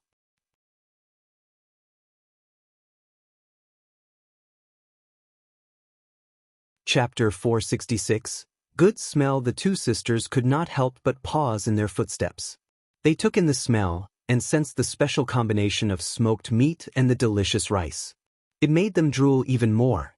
Xiao Xiaoji asked Xiao Xiaoqi, "Brother Qi, what are you cooking?" Xiao Meiji did not say a word, but she also pricked up her ears for the reply. Xiao Xiaoqi said lazily, "Smoked meat." Every household made smoked meat, so did the second and third section of the family, though they did not make this much like the first section of the family. Xiao Xiaoji pursed her lips. "I did not know that it was smoked meat, but how can it smell so different?" Xiao Xiaoqi ignored her. Xiao Meiji came to cause them trouble, and Xiao Xiaoqi hated it when Xiao Xiaoji followed suit. The smell seemed to tempt them so much. Xiao Xiaoji could not resist it anymore. She swallowed her saliva. "I will go and have a look at it." She rushed to the kitchen. Xiao Meiji was a little hesitant before she finally gave up. She followed them. Xiao Xiaoqi and Yang Xiaoni exchanged a look. Yang Xiaoni summoned him and told him to join them. When Xiao Xian made a pot, she made 2 sets of several casserole pots of different sizes. Now, on the 3 stoves, 2 small pots were for one person and the other was for two people, namely Xiao Yinduan and Qiao Xian. At this moment, the lid was lifted, and Qiao Xian was pouring the seasoning sauce, cracking the eggs, and preparing to add vegetables. It smelt so good. It was a nice scene. Neat slices of dark red sausage, oily and textured smoked duck pieces, fresh and tender lettuce, oily and translucent rice grains, plum sauce, embellished with minced garlic, small pieces of garlic leaves, and yellow and white eggs could be seen. It looked just too delicious. They could not stand it any more. Xiao Xiaoji could not help but lick her lips. I want to eat it too. Xiao Meiji snorted. She wanted to eat more. She and her husband had traveled all the way here and not eaten a thing. This delicious-looking dish almost killed her. She did not utter a sound but believed that if Xiao Xiaoji could be offered a portion, she would be given one too. They were together. Yang Xiaoni defended her food and said, "This is our dinner, just enough for us. See, it is smoked meat with egg and rice, that is all. You can make it at home too. Please leave now, we are going to eat our dinner soon." Xiao Xiaoji was very disappointed and annoyed. "You are so stingy." Yang Xiaoni said, "This is my dinner, of course you can't have any." Xiao Meiji snorted. "With the eldest uncle and eldest aunt away, you cooked so much food. You are ruining food and wasting money. We don't need lazy and greedy daughters-in-law like you here." Xiao Xiaoqi immediately said, "Cousin, we always eat this even when parents are here." Yang Xiaoni smiled. "Qi, your cousin knows nothing, so she misunderstands us. And cousins, we don't care what kind of daughters-in-law are at your home. But now, you are at our home, and it is none of your business how we live. You are welcome to report us to our parents-in-law when they are back." Xiao Meiji. She became crazy after hearing this.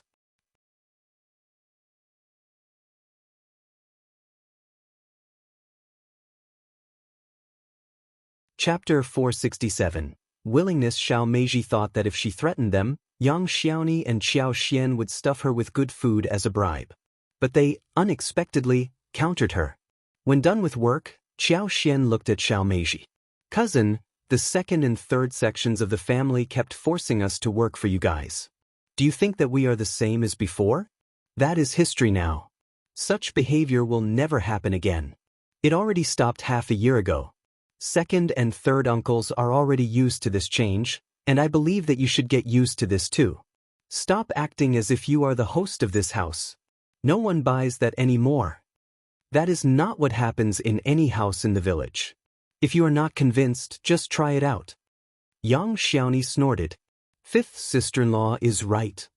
As the clay pot rice was almost ready, she just could not wait and said impatiently, "Just leave now, we can talk about this tomorrow. We are ready to eat dinner soon." Xiao Meiji was starving, but she could not stand what Yang Xiaoni and Qiao Xian said to her. She threw a fierce glare at them and grabbed Xiao Xiaoji away. Xiao Xiaoqi followed up and shut the door. Xiao Xiaoji licked her lips. "Sister, I really want to eat that smoked sausage rice. It smells so good." Xiao Meiji could not help but swallow her saliva. With teeth clenched, she said, "We can go home now and tell eldest uncle tomorrow. She will have to make the food for us." Xiao Xiaoji's eyes sparkled. "Yeah, you are so smart, sister, huh?" Xiao Meiji was panicking. What Qiao Xian said to her at last was making her feel anxious. She had no way to counter that. It was not a regular practice in the village. But eldest uncle promised to take care of his brothers, and that he would definitely help if his brothers needed him. That was what had been happening all these years. Why did they stop helping them? Her mother said that things changed after the fifth sister-in-law got married. Was she so capable? Xiao Meiji did not believe that. But she thought of her words, and found this woman hard to deal with. "Xiaoji, tell me about Ms. Qiao." The two sisters did not look that well when they returned home. Xiao Xiaoji kept telling Ms. Ma that she wanted to eat smoked sausage rice. Ms. Ma did not know what that was, so she ignored her and asked Xiao Meiji instead. "How did it go? Ms. Qiao is really arrogant, isn't she? That is how she is like. We are already used to it. You should never get annoyed by her." Xiao Meiji became even angrier. She isn't the only one. Ms. Yang isn't obedient either, and Qi too. He has turned very unruly. Same goes for my cousin. He even pretended as if I were not around. He did not even show up. In fact, Xiao Yunduan was studying in his yard and had no idea that she had been there. Xiao Xiaoqi had wanted to inform him but was stopped by Qiao Xian. Hearing Xiao Mai's words, Ms. Ma sneered. They are rich now, and you have seen that too. Didn't you see their big house? They are looking down at us, totally. Unconvinced, Xiao Meiji bit her lips. So, the eldest uncle has left us alone? Ms. Ma sneered and sounded furious. No need to mention him. He makes empty promises, but never puts them into practice.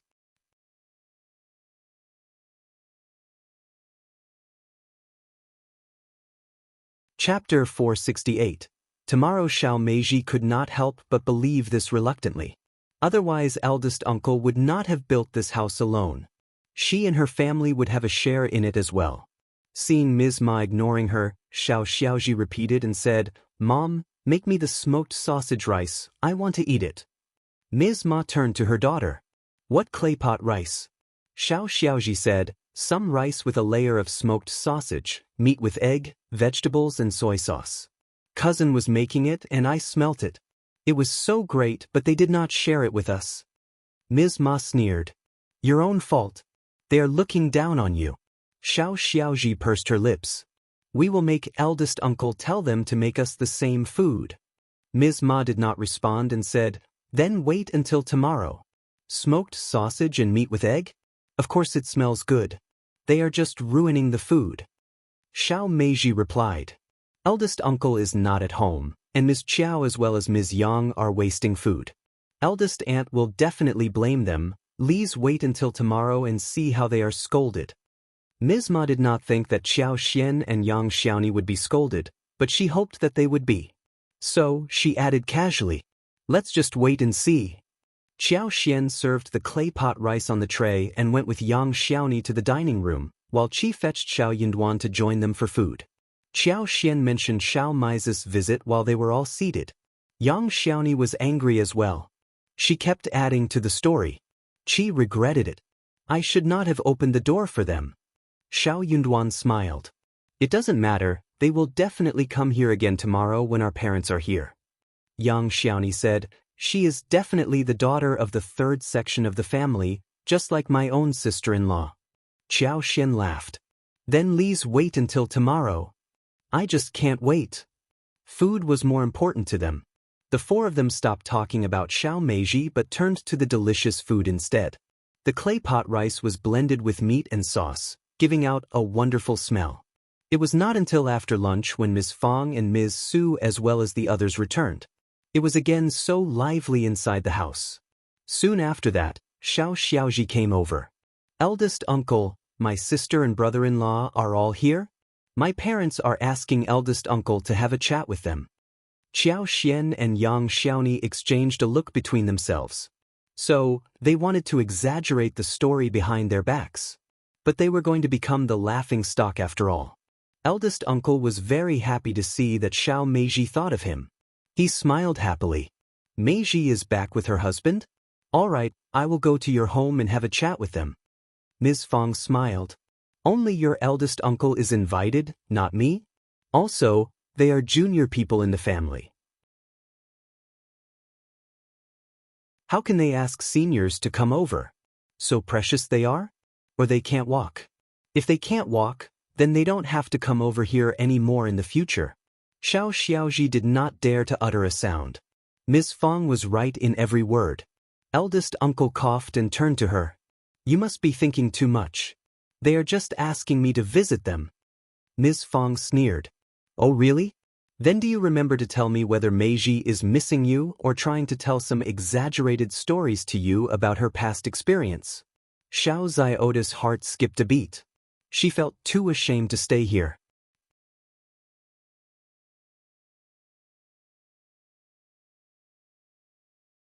Chapter 469. Whole story. She had always been afraid of the eldest aunt, and now she was even more scared of her. Eldest uncle felt a little bit displeased. You just like thinking too much about Ms. Fang chuckled.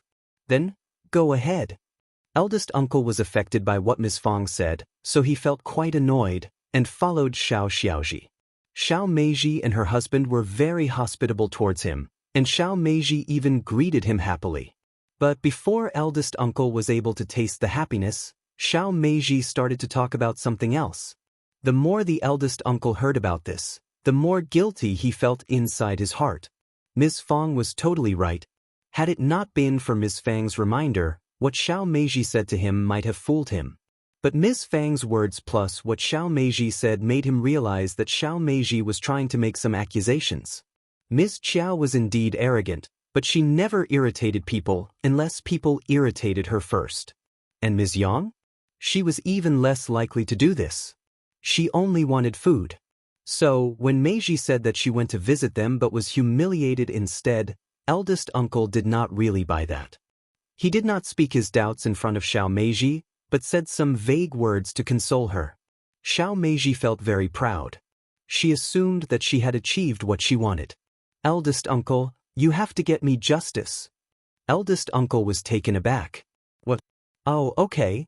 Ms. Ma added some complaints of her own, saying that Qiao Xian and Yang Xiaoni were ruining food at home.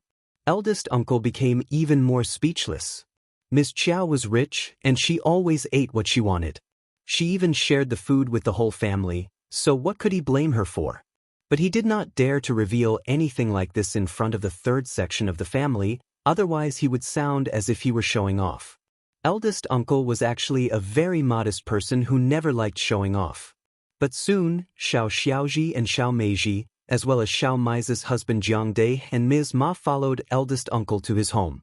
Xiao Meiji was waiting to see Qiao Xian and Yang Xiaoni getting scolded. Unexpectedly, the whole thing turned out quite different. Eldest uncle could not scold his daughter-in-law. Also, he spotted how confident Qiao Xian and Yang Xiaoni looked, and with Ms. Fang's cold eyes, he felt that something was wrong. Sure enough, before he could say a thing, Ms. Fang started scolding Xiao Meiji. Meiji, we were not at home yesterday. What were you doing here humiliating my daughters-in-law? What has your mother taught you? Apologize to them now. Xiao Meiji was shocked. She snapped. They are lying. I never did that. Ms. Fang sneered. My daughters-in-law never lie. But you have been a liar since childhood. Want me to give you some examples? Also, Qi was here too. Did he lie as well? Xiao Meiji always bullied Tao Tao and Qi and made up stories. Ms. Fang had caught her doing so a few times. Xiao Meiji flushed.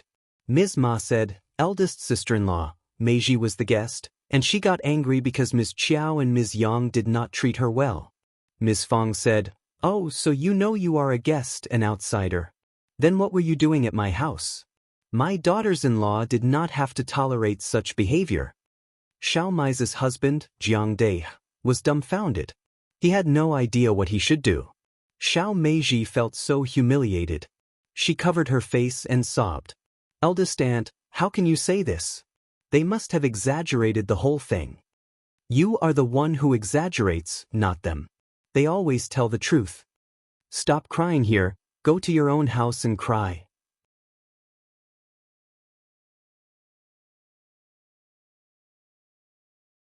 Chapter 470, Not Making Qiao Xian Smiled. Cousin, I told you yesterday that we live separately. You are the guest, and you should stick to the rules. You want to be our host? How ridiculous. Shame on you all.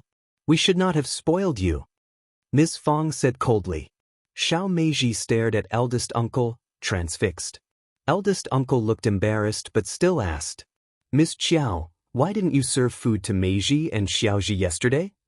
Qiao Xian was surprised. But shouldn't they eat at the third section of the family instead of here? Also, they were too late, we had prepared the food already. Xiao Xiaoji added. But we are not late today. We want to eat the clay pot rice you ate last night. Qiao Xian smiled. You mean clay pot rice? I told you how to make it. You can cook it yourselves. We are not a restaurant, and don't take orders from others, not even if money is paid. Yang Xiaoni laughed. Xiao Xiaoji snapped.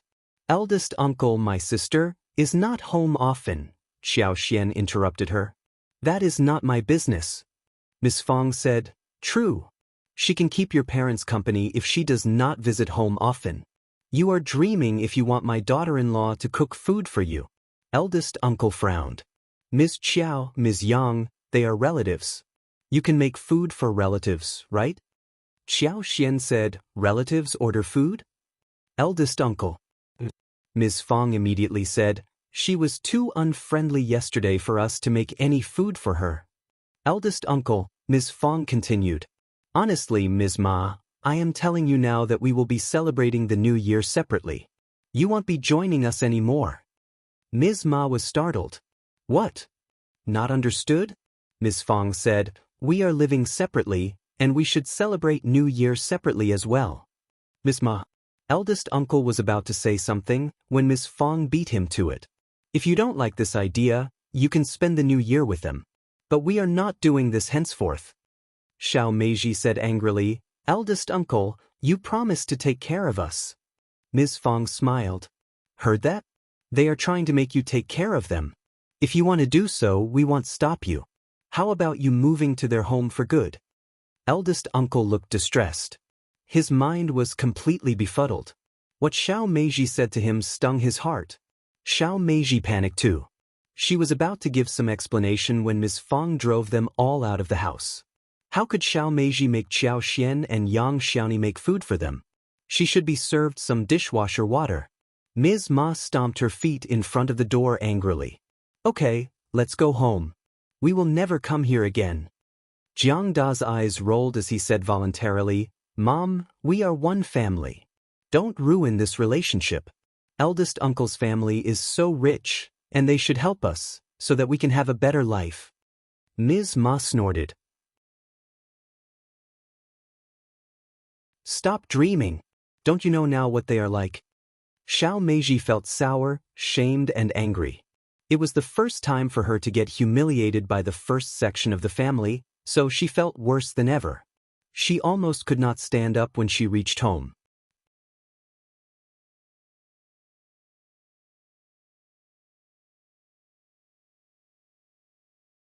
Chapter 471. Annoyed, Mom, is their behavior so over the top now? Ms. Ma sank her face. You saw what happened. They have been like this since some time. Honestly, then we just ignore them. Saying that, Xiao Meiji got dumbfounded again. The first section of the family was so rich now, and wanted to get rid of them. Ms. Ma added, when your brother becomes an officer, they will not be this arrogant. Also, Xiao Yunduan has been driven out of the college and he is done for. Really? Tell me more about it. Xiao Meiji instantly got interested. The mother and the daughter exchanged some gossip, and Xiao Meiji felt very glad hearing the bad news. Just wait and see what their future would be like. Xiao Xiaoji was displeased and nagged. Mom, I want to eat smoked sausage rice now. Ms. Ma became annoyed. What smoked sausage rice? You always talk about this. She had thought that when her elder daughter was home, she could make some difference. But she was also ruthlessly driven out by Ms. Fang. She was quite upset as she thought about this. Xiao Meiji was greedy for that too. Mom, just make the smoked sausage rice tonight. Looking at them too, Ms. Ma was interested as she asked strangely. How is that rice made? Can it be so delicious? Xiao Xiaoji pursed her lips. I don't know, but it smelled so nice and I really want it. But third sister-in-law and fifth sister-in-law did not share any with us. Ms. Ma felt a bit concerned for her daughter, who was never treated like this. Only Tao was. Ms. Ma could not stand it when it was her daughter who was bullied. Okay, we will make smoked sausage rice tonight. They had smoked sausage as well, but it was not very easy to make the one they wished to eat. They had no special pot for clay pot rice, so they used the pot for rice cooking. When the rice was almost done, they put some sliced smoked sausage, poured some soy sauce, crushed some garlic and added some vegetables. Xiao Xiaoji wanted an egg, which was turned down by Ms. Ma. Smoked sausage with egg? That was such a waste. But Xiao Xiaoji and Xiao Meiji did not think the smell was right, except for the strange smell of the smoked sausage. It seemed totally different. Nonetheless, they still enjoyed the dish. But after that, Ms. Ma said, this is the same as steamed smoked sausage. Xiao Xiaoji and Xiao Meiji were both startled. That seemed right. But they started to get really distressed again. They knew that the first section of the family had made a different, fragrant dish. Xiao Meiji felt so irritated when she missed out what she had almost got her hands on. Her parents were right. Eldest uncle had changed too. Mom, where does eldest uncle's family get this much wealth from? Are they doing some business behind our backs? Xiao Meiji's husband and father-in-law were carpenters. They made furniture for people, so Xiao Meiji had some different ideas. Ms. Ma was startled. They have no business to do here. Xiao Meiji said, the house is so big and the furniture isn't cheap. The glazed windows are really expensive. It's all Ms. Qiao's dowry. That dumb-headed woman. The first section of the family is going to coax her to spend all of her dowry on them soon.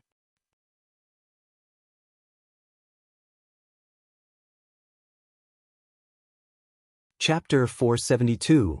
Ms. Fang's determination, dowry? That is too much even for someone's dowry. Xiao Meiji did not believe that. Ms. Qiao is a concubine's daughter. No lineal mother would really care about a concubine's daughter that much. I believe that they must have some way of making money.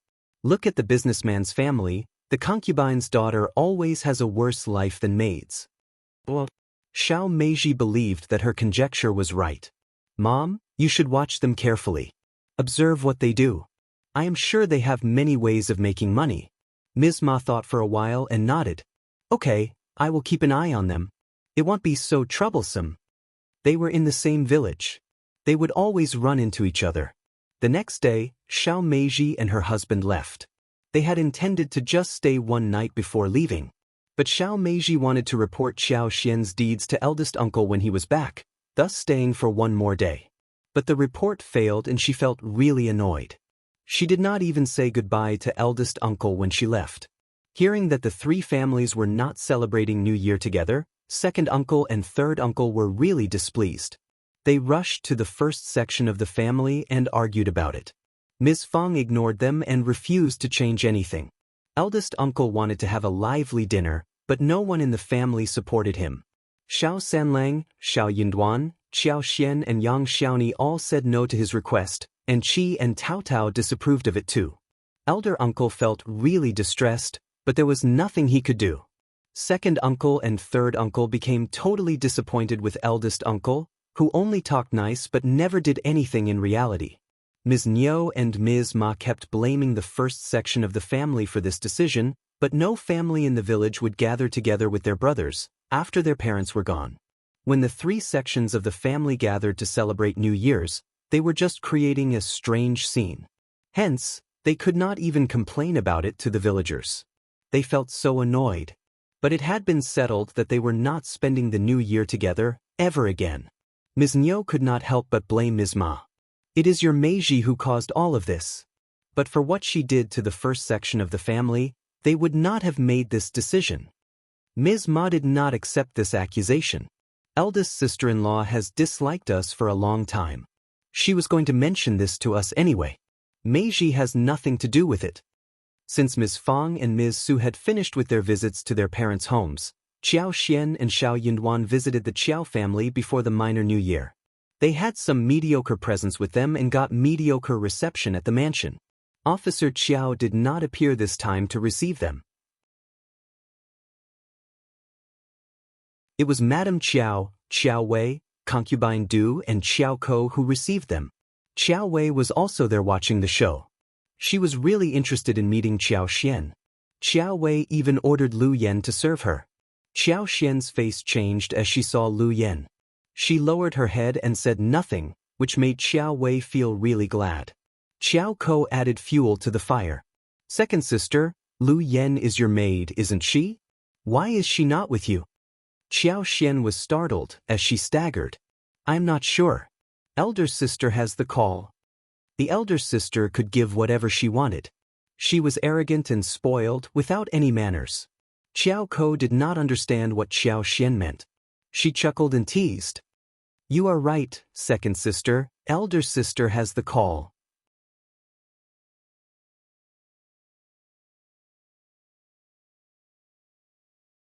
Chapter 473, Problems? She is the elder sister, after all. Qiao Ko found her to be boring.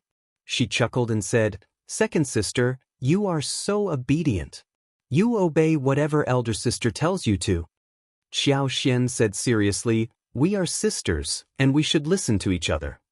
Qiao Ko was startled, as she glared at Xiao Xian. "Of course, I am the most obedient one." Qiao Wei was already quite displeased. She snorted and threw a look at Qiao Ko. What was this bitch trying to say? No wonder her mother said that Xiao Xian was not a threat, but this bitch was. She was not going to allow this cheap woman to suck up to any noble family, otherwise there would be trouble. It seemed that her mom was right.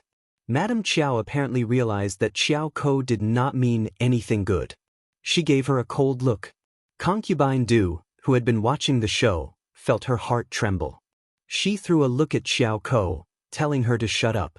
Lu Yen didn't dare to utter a word but said inwardly, "Stop messing around. Second miss is not as simple as you assume. If you keep on causing trouble, you will really be in trouble." Concubine Du hurriedly spoke up, fearing that Qiao Ko would continue to say something bad. She smiled. "One heard that young Master Xiao has been driven out of Minghua College, is it true? What happened?" Qiao Ko soon got interested and chuckled. "Yeah, what about telling the story of how you were driven out of college? You are not going to attend the imperial examination without a teacher, right? Should Dad help you?" Xiao Xian threw a look at Qiao Ko, as she turned to Madame Qiao, asking sincerely, "Mom, can Dad really be of some help?" Madame Qiao glanced at Qiao Ko coldly, snorting. "Stop speaking nonsense. College made the decision for a certain reason. The old master is a fair and just officer who will never abuse his power to conduct any personal affairs." "Oh." Xiao Xian looked disappointed. I never expected that. But I thought the third sister was telling me." Qiao Ko got anxious. "Stop the nonsense. That is not what I mean." Xiao Xian sounded weak. "Oh, then I must have been mistaken." Qiao Ko got even more annoyed. "You are definitely mistaken. Drop it now." Madame Qiao got impatient as she snapped. "Just shut your mouth if you don't know how to talk. Stop messing around." Qiao Ko flushed. She threw a grudging look at Xiao Xian. Concubine Du was annoyed too. She kept blaming Qiao Ko for being stupid and for Xiao Xian not being able to talk nicely, which made Madame Qiao misunderstand Qiao Ko. Concubine Du quieted down, rather than laugh at Xiao Xian. Lu Yen lowered her head. She wished to hide herself. She thought to herself, "Second miss just puts forward a few casual words and third miss immediately gets set up. She is not as simple as she looks. Noon has ever realized it. All right, you have traveled far to come to this place. Stay for lunch." Madame Qiao stood up and was about to leave. She had no interest in keeping Xiao Xian and her husband company. Xiao Xian replied, "It will get dark soon, so we need to head back. We can keep ourselves warm under the sun. No need for lunch, thanks. Mother, we are leaving now. Say hello to Father for us."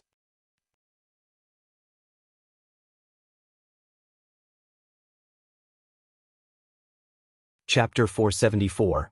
Going home, they were sure that Xiao Yunduan's future had been ruined, and Xiao Xian was never going to get out of the farmer's family. They did not bother to make any effort in being nice. In this case, it saved them a lot of trouble. They would not stop her from leaving, if she wanted to.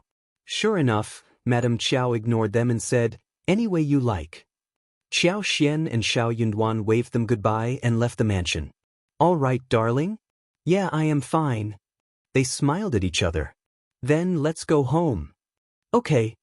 They walked for over 2 lanes before getting on the donkey cart. Xiao Sanlang was waiting for them at the noodle restaurant close by. He was surprised that they showed up so early, but Xiao Sanlang never pried into the reason for it. He stood up and greeted them, and the 3 of them went home together. They learned about Yang Liang's visit when they came home. Xiao Sanlang got anxious as she took Yang Xiaoni's hands. "Honey, he did not bully you, did he?" Yang Xiaoni felt so sweet in heart as she looked at Xiao Sanlang with love, shaking her head. No, don't worry, Brother Sanlang. We are at our own home and he could not bully me at all. That is good. Xiao Sanlang let out a sigh of relief, snorting. Shame on him. Yang Xiaoni added. Yeah. I ignored him too. You are right, just ignore him. He must have said something bad to you, but don't think about it. I would be worried. I am happy to have you, Brother Sanlang. I am not annoyed. Ha! Ms. Fang could not stand their behavior anymore. She glared at her son. Just go back to your room for these sweet talks. Stop being in the way. Qiao Xian and the others had already left the site. Xiao Sanlang was confused. We are not in the way. Ms. Fang shouted. You are. Just go back to your room. Xiao Sanlang had a lot to ask Yang Xiaoni. He found his mother getting really hot-tempered these days, but he did not want to argue with her. So he replied briefly and left with Yang Xiaoni. They continued to talk about this when they went back to their own room. Yang Liang visited Yang Xiaoni because he was thinking about taking Yang Xiaoni back, so they would not be laughed at by people in the village, especially since Yang Xiaoni and Xiao Sanlang refused to pass on any gifts to them. Yang Liang said to Ms. Tian, Xiaoni is my sister, and I can coax her. She won't be so ruthless. If they come here, you must not scold her anymore. Treat her nicely, so they could come and visit us often. Ms. Tian cursed inwardly and said unhappily, all right, I know what to do. You can get her back if you are capable of doing so. She is not as generous as you assume. She holds a deep grudge against you. Yang Liang was annoyed by what she said. His face sank and he asked, What do you mean? Do you want me to get them here or not? Ms. Tian fell silent. Ms. Fang and Yang Xiaoni were both alarmed seeing Yang Liang at the door.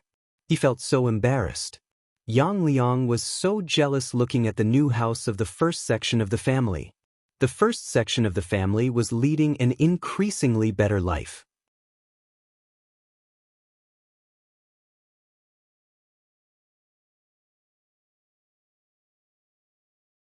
Chapter 475. Her guesses, his sister looked prettier than the last time they met. She was even wearing silver bracelets, with silver hairpins and silk flowers in her hair, looking radiant. That made Yang Liang feel really uncomfortable. He had a strange thought inside his head.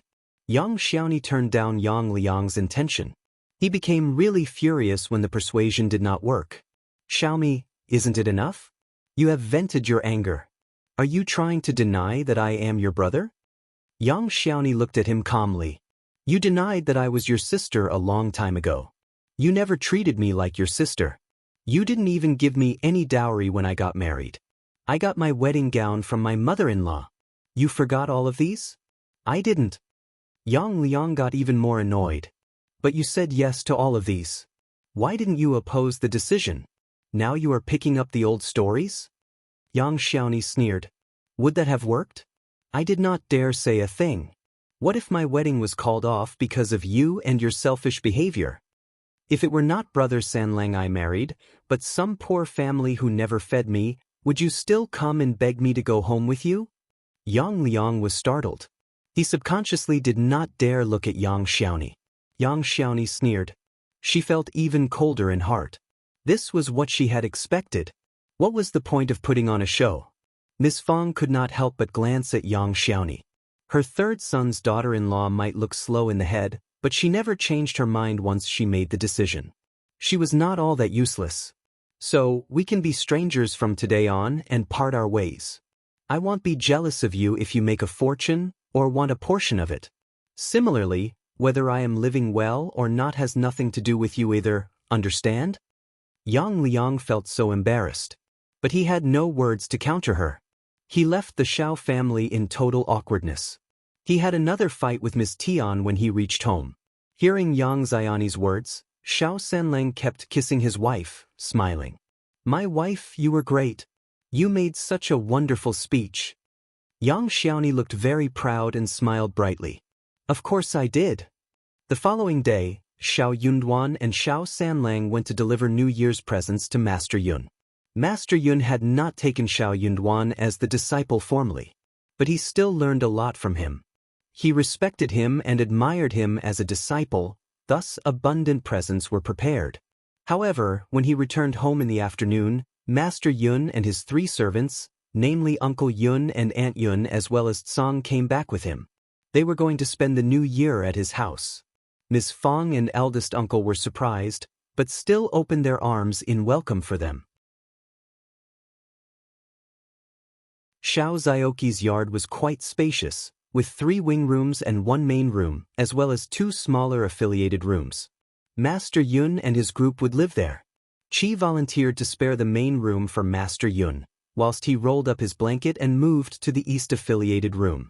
Master Yun stayed in the master bedroom, whilst Uncle Yun and Aunt Yun lived in the western affiliated room. Tsang lived in the segmented room next to Master Yun's. Soon, Uncle Yun sorted the east wing room as study. The Qiao family were quite uneasy facing Master Yun and his people. They were plainly dressed, but they looked different. So, the Qiao family were all quite nervous meeting them. Chapter 476.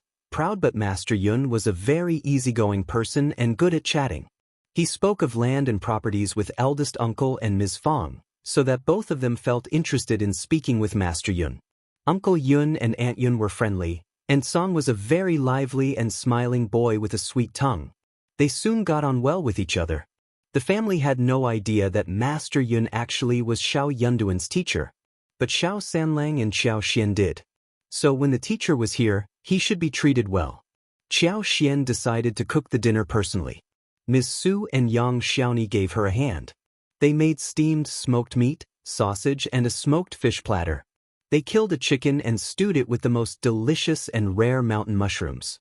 They also made steamed pork belly with powder, braised soft-shelled turtle, stir-fried eel with ginger, onion and garlic, steamed mandarin fish, minced meat tofu, stir-fried yam, stir-fry shredded bamboo shoots of tea tree mushrooms, as well as a garlic-fried cabbage. As each dish was cooked and served, Ms. Su and Yang Xiaoni were both very proficient with Xiao Xian's pace. But Aunt Yun was shocked. She was quite good at cooking and expected to make the dishes here. It turned out that she did not need to do a thing. At first, Aunt Yun saw Ms. Su, Yang Xiaoni happily washing, chopping, cleaning the pot, and lighting the fire, while Xiao Xian was watching from the side. Moreover, they still wanted to ask Xiao Xian about everything, such as how to cut the vegetables and other things. This made Aunt Yun even more puzzled. But Xiao Xian was better at cooking the actual dishes. The dishes were far superior to the ones made by hers. When the dinner was served, Master Yun ate with everyone from the first section of the family. Aunt Yun and Uncle Yun as well as Tsang were not at the table, but they got some portions from each dish and ate at the small, square desk in the kitchen. Xiao Xian said to them, "Uncle Yun and Aunt Yun, just eat the food. My husband is attending Master Yun." Master Yun was not a particular man. So, both Uncle Yun and Aunt Yun nodded and accepted the offer. Ms. Fang and eldest uncle invited Master Yun to take the seat. Master Yun could not help but sigh seeing the table filled with dishes. This is such a waste of food. Only a dish of smoked sausage, vegetables and tofu should be enough. It must have cost a lot. Ms. Fang smiled. "It's very nice of you to say so. These fish were all caught in the river and kept in the pond in the backyard of our house for free. This chicken is also raised at home. We have a lot of chickens at home. I also made a lot of sausages and smoked meat, about 100 kilograms. You would never be able to finish it. My daughter-in-law, Ms. Qiao, cooked this meal. She is really good at making food. Try it, please." The whole family asked Master Yun to take the seat. Master Yun was surprised. He had thought that his servant Aunt Yun made all this. So, it was not her? But hearing what Ms. Fang said, he felt relaxed and smiled. Okay, I will try everything. You are living a great life here. How wonderful." Ms. Fang was proud. "Yeah. My sons and daughters-in-law are all very capable people." Master Yun nodded with a smile. "Yeah. I agree." "Yeah." Ms. Fang felt even prouder. Yes. Ms. Fang was very easy to get on well with. She was very straightforward. Xiao Xian cooked for Master Yun every day. She tried her best to serve Master Yun some good dishes.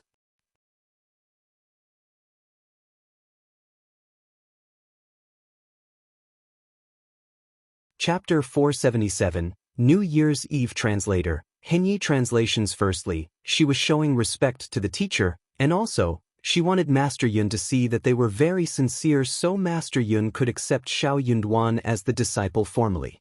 Master Yun spoke highly of her cooking skills. He had been to many places, and Xiao Xian served different cuisines, some of which he had tasted before and some not. Hearing that Xiao Xian was the daughter of the county magistrate and learned the cooking skills from books, he could not help but feel emotional. How blind was the county magistrate to have ignored such a wonderful daughter. When Master Yun was well fed, he spent more effort in imparting knowledge to Xiao Yunduan. He was having a very leisure time living with the first section of the family. Soon, the news that guests were visiting the first section of the family spread in the village, but it was not discussed for too long. The first section of the family was different from the other families. It was quite normal these days that they had guests. Seeing that it was an elderly man who was the visitor, the second and third section of the family lost interest. But they kept mumbling to themselves, blaming them for being turned away while strangers were accepted. The New Year's Eve arrived soon after Minor New Year. It was very lively in the whole village on New Year's Eve. Every household started to post spring festival couplets and window paper cuts in the morning. Those who were more particular would hang 2 pairs of red lanterns under the eaves to watch the festival. The first section of the family was going to spend the new year in the new house, and everyone was glad about it. They had got everything: the couplets, the character of happiness, window paper cuts, as well as red lanterns under the eaves. The whole house looked really lively. Tao Tao and Qi put on new clothes and shoes, with pockets full of melon seeds, peanuts, pine nuts, almonds and so on, playing with children in the village. They cheered happily and set firecrackers, making the whole village look even more flourishing. Xiao Xiaoji and Xiao Meiling also had new clothes made. When they went out to hang out with friends, they ran into Tao Tao and Qi, who had their brother with them too. Tao Tao was wearing a rose-red dress, embroidered with begonia flowers on the side, a circle of fluffy snow-white rabbit fur around the neckline and cuffs, a light pink skirt, and thick buckskin boots, which made the girl look very beautiful. The material of the dress was not satin, but it was better than ordinary muslin, and the workmanship of the clothes was more delicate and meticulous. It made her stand out in the crowd of friends without being too obtrusive. Still, Tao Tao caused much envy from her peers, since she was already a good-looking girl from birth. She had many snacks and shared them with friends generously, and many children loved hanging out with her. Xiao Xiaoji and Xiao Meiling had been quite happy in their new clothes, but their faces turned dark when they saw Tao Tao. Tao Tao was never as good as them, and she only got what they had left. But things are different now. The 2 sisters felt sour in heart. They could have ripped Tao Tao of the silk flowers and hairpin flowers as well as snacks in the past, and they would have pestered eldest uncle to share the clothes with them too. But they did not dare to do anything like that now. Xiao Xiaoji and Xiao Meiling kept mocking Tao Tao and tried to turn others against her. But Tao Tao had many snacks and was very generous, so she attracted many fellows to her side, which made Xiao Xiaoji and Xiao Meiling really displeased. They found the whole thing going against them, and hence decided to go home with their faces sunk.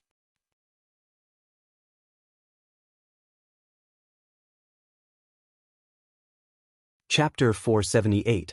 Opinions. Xiao Meiling was slightly older and had just gotten engaged. She did not dare to make a scene, thus crying to herself. Xiao Xiaoji almost burst into tears seeing Ms. Ma. Tao Tao bullied me. Ms. Ma had not been really happy when she heard about killing a chicken for New Year's dinner. Now, she became really angry. How did she bully you? Tell me. Even Tao Tao has changed. Normally, all they needed to do was to eat at the first section of the family every year rather than take care of everything, which saved them a lot of trouble. But right now, they have to do everything by themselves. She wanted a reason to vent the accumulated anger. Xiao Xiaoji got startled hearing what her mother said. She stumbled with her words, not daring to say a thing. Her mother got even more irritated by her hesitation, so she dashed off into the room. Ms. Ma mumbled, "Serve you right to have been bullied, so timid and weak." But after thinking about this for a while, she did not go to the doorstep of the first section of the family to fight. After New Year's Eve, they visited relatives rather than farmed the land. The whole village had a very relaxed air around. There were many people visiting the first section of the family. Ms. Fang and her daughters-in-law received them one by one. Ms. Fang and Ms. Zu's mother's family, Ding Erza's in-laws as well as Ms. Fang's married elder sister etc. They were all here. Even Xiao Dali as well as a few other families from the same village came to visit them. Qiao Xian and Yang Xiaoni as well as Ms. Su received the guests every day. They were very busy. Luckily, the new house was spacious enough for the relatives to stay, and Xiao Yunduan was not affected when he needed to study. After the new year, the autumn examination date was approaching. But on the 6th day of the new year, Miss Su suddenly felt a little uncomfortable. She turned pale and vomited. She knew what was happening. Ms. Fang asked a doctor to feel the pulse, and it was revealed that Ms. Su had been pregnant for 2 months. The whole family cheered happily. Xiao Delong felt happier since he was going to be a father again. Ms. Fang asked Ms. Su to take a good rest instead of working in the field. She could do some light work like feeding the chicken and sweeping the floor. The 4-year-old Xiao Qing should not be next to her either, in case her stomach was kicked accidentally by the child. Qiao Xian offered some cubilose and donkey hide gelatin to Ms. Su as supplementary food. Ms. Su was quite pleased. She had one son and she did not care if it was a girl or a boy that was yet to come. Most importantly, they were living a very good life these days, and the child knew how to choose a family. She or he would be a very happy child anyway. Yang Xiaoni massaged her sunk belly and got a little worried. She turned to Xiao Sanlang and said some bitter words, meaning that the elder sister-in-law was already pregnant with the 3rd child, whilst she had not got pregnant at all after being married for so long. She wondered if their mother would not like it. Xiao Sanlang could tell that his wife was very worried about this. He said anxiously, "It is not your fault. I should take responsibility too. You can't get pregnant by yourself." Yang Xiaoni flushed. "I am talking about serious business here. You are just making those indecent remarks." Xiao Sanlang. "What? Why indecent? Mom won't blame you for that. Don't worry about this." Xiao Sanlang consoled Yang Xiaoni. He thought for a while and turned to look at his mother instead.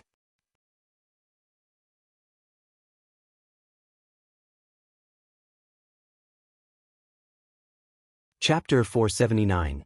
Ms. Fang's laughter. He was going to tell his mother not to give them too much pressure in pushing them to give birth to a baby.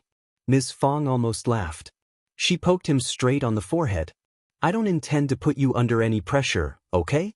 You have only been married for a few months. Also, Ms. Yang did not have a good time back at her own home, and it is not that good to get pregnant now. You should make sure she lives well and becomes healthier, so she can be pregnant then." "Oh, true." Xiao Sanlang's eyes brightened as he smiled. "I never thought about this before. Mom, you are so considerate." Miss Fang glared at him. "Now you understand? Then, get lost from here. So irritating that my brainless son is wandering in front of me." Xiao Sanlang did not care when he was scolded. He chuckled and went to tell his wife this good news. Miss Fang thought for a while. She was worried that Miss Qiao would be worried about this issue too, when she saw Ms. Su getting pregnant. So, Ms. Fang automatically consoled Xiao Xian, telling her not to get worried about getting pregnant now, especially since Xiao Yunduan was in the middle of preparing for the imperial examination. She kept insisting that they should not have a child so soon, and they could wait for a couple of more years, and such. Xiao Xian flushed after hearing that. She nodded with a small chuckle. She felt a bit moved but embarrassed too. Actually, she never thought about pregnancy just because her elder sister-in-law got pregnant again. She had not even slept with Xiao Yunduan at this point. Nor had she thought about getting pregnant. As a result, she never related Ms. Zu's pregnancy to hers. But when her mother-in-law mentioned it, she was reminded that she might need to get pregnant and become a mother someday, since she was Xiao Yunduan's wife, after all. Luckily, her mother-in-law was open-minded, and she could leave this matter to the future. On the 10th day of the new year, Master Yun and his servants left the first section of the family and returned home. Xiao Yunduan and Ms. Fang could not make them stay longer. So, they had to give it up. Xiao Yunduan accompanied them personally, and sent abundant local things to them. Master Yun liked their smoked sausage and meat, salted eggs and preserved eggs, dried bamboo and mushrooms, etc. So he accepted them all without turning down the offer. On the 12th day of the new year, Xiao Sailang from the second section of the family was getting married. Ms. Niu and second uncle had a good idea. They wanted Qi to hunt a wild boar so that the banquet would look good, and also, they would not have to buy any meat themselves. Ms. Fang laughed. They were telling Qi to hunt wild boars so their son's wedding could look good. Wild boars were very dangerous animals and they could not be hunted just on someone's whim and fancy. Ms. Fang turned them down, which displeased second uncle and Ms. Niu. When the wedding day came, Ms. Fang took Yang Xiaoni and Tao Tao to offer help, whilst Xiao Sanlang and Xiao Yinduan as well as Qi all went to greet the bride. Ms. Su was pregnant so she did not go to help. She would just visit when the bride arrived. She should stay at home in case she bumped into something. Ms. Fang did not want Xiao Xian to go there either. She asked her to stay at home to look after Ms. Su and not do any labor work. Ms. Niu had wanted Xiao Xian to offer help, because she was county magistrate's daughter, which would lift up their family's reputation. But there was nothing she could do when Ms. Fang refused to bring her along. Ms. Zhang sneered. Elder sister-in-law is pregnant with the third child and she is getting more precious than before. She needs to be taken care of specially by someone at home?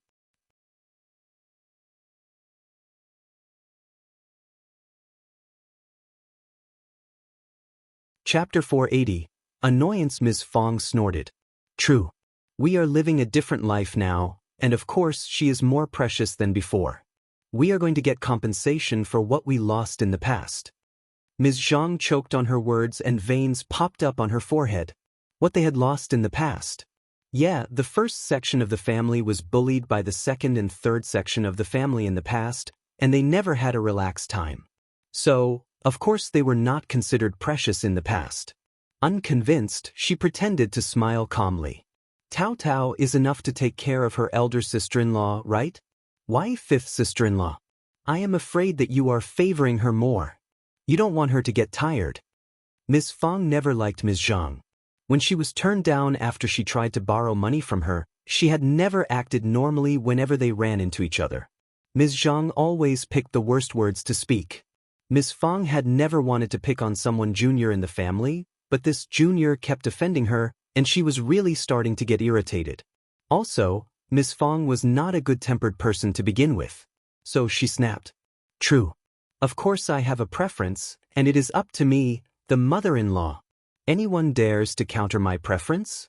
I think your mother-in-law is the same. She gave 15 liang as a wedding gift to the Yen family, just hoping that their daughter could come to your family. She even built 2 new rooms for them. Second niece, honestly, don't be mad. The Yen family is running a tofu business and should be quite rich. I heard that they had a large dowry prepared as well. The girl from the Yen family should be quite capable. I am sure your mother-in-law has her preference as well. Ms. Zhang was trembling. She almost could not breathe. Ms. Fang sneered and turned around, leaving arrogantly. How dare this young woman try to play tricks on her? As the drum was played and the whole place turned bustling, the bride was officially married to the family. Ms. Zhang did not like any of this, especially the redness. Yang Xiaoni and Ms. Fang did not return home until that evening.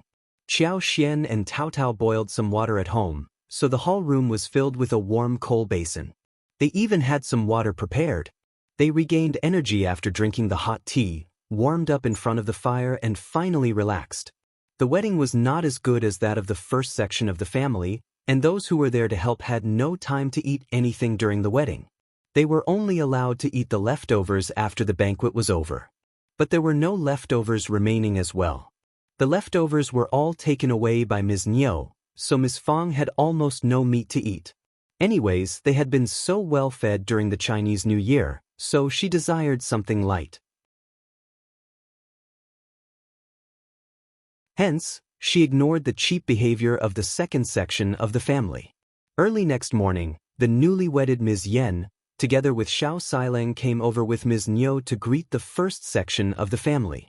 The first section of the family represented the eldest in the family, so the newly wedded daughter-in-law of the other sections of the family should come to greet the relatives here first.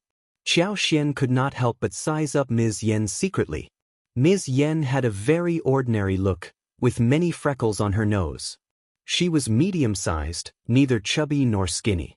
Dressed in red clothes and with some silver pins and red silk flowers on her head, she seemed friendly. She was 4 years older than Xiao Silang though.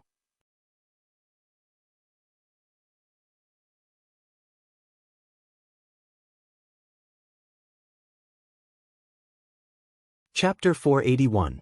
The generous Ms. Yen. Qiao Xian finally understood why the Yen family wished to marry their daughter to Xiao Silang when she was already 20 years old. The Yen family was slightly wealthy and loved the daughter. So, they were quite particular when it came to son-in-laws. But Ms. Yen looked really ordinary, and the Yen family were not incomparably rich. Since the Yen family was particular about their son-in-law, she was not married until 20 years old. That was when the Yen family got so anxious. The Yen family would never have wanted to marry their daughter to people like the second section of the family. But things were different. Seeing that the second section of the family was offering 15 liang as a wedding gift, the Yen family approved of the marriage. Otherwise their daughter would become an old spinster. Xiao Silang was just lucky. Ms. Yen served the senior people in the family tea, whilst Qiao Xian, Qi and Tao Tao were waiting for her to address them differently after seeing the presents. What surprised them most of all was that Ms. Yen had prepared presents for Qi, Tao Tao, Xiao Junyan and Xiao Qing. Tao Tao and Xiao Qing were given a pair of pink silk flowers whilst Qi and Xiao Junyan were given a purse of sapphire-colored flowers each. The whole first section of the family got shocked. Their eyes were widened. The second section of the family was so stingy that they had never received presents from them. Ms. Yan's actions shocked them all. Even Ms. Su tried to turn down the present, but thanked Ms. Yen for her kindness. Tao Tao and Qi kept pushing the presents away. No, thanks. Ms. Niu looked surprised too. Apparently, that was Ms. Yan's own idea, which had not been shared with Ms. Niu. Ms. Niu took the opportunity and smiled. Ms. Yen, they don't lack any of these things, just take them back. Mom, these are my wishes for them. I am not taking them back. Ms. Yen smiled. She sounded gentle but had a very firm attitude. Cousin Tao Tao and Qi, accept them. Are you all looking down at my presents? They all hesitated and turned to Ms. Fang for help. Ms. Fang smiled. Just accept the kindness from Ms. Yen. So they did. Ms. Niu was not very pleased. But she could not teach her newly wedded daughter-in-law a lesson in front of others.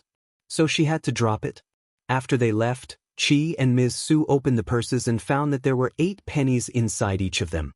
They were even more surprised. Is she a little too generous?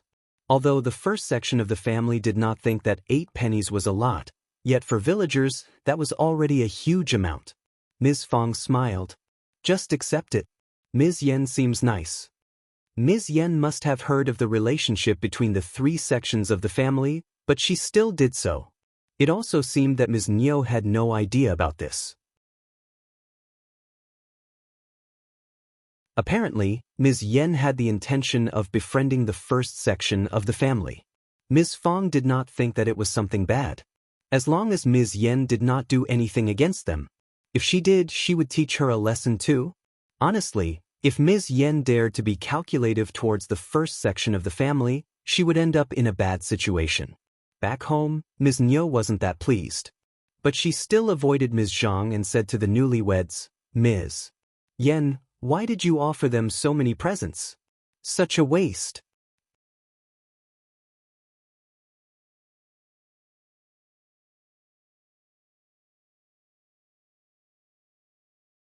Chapter 482.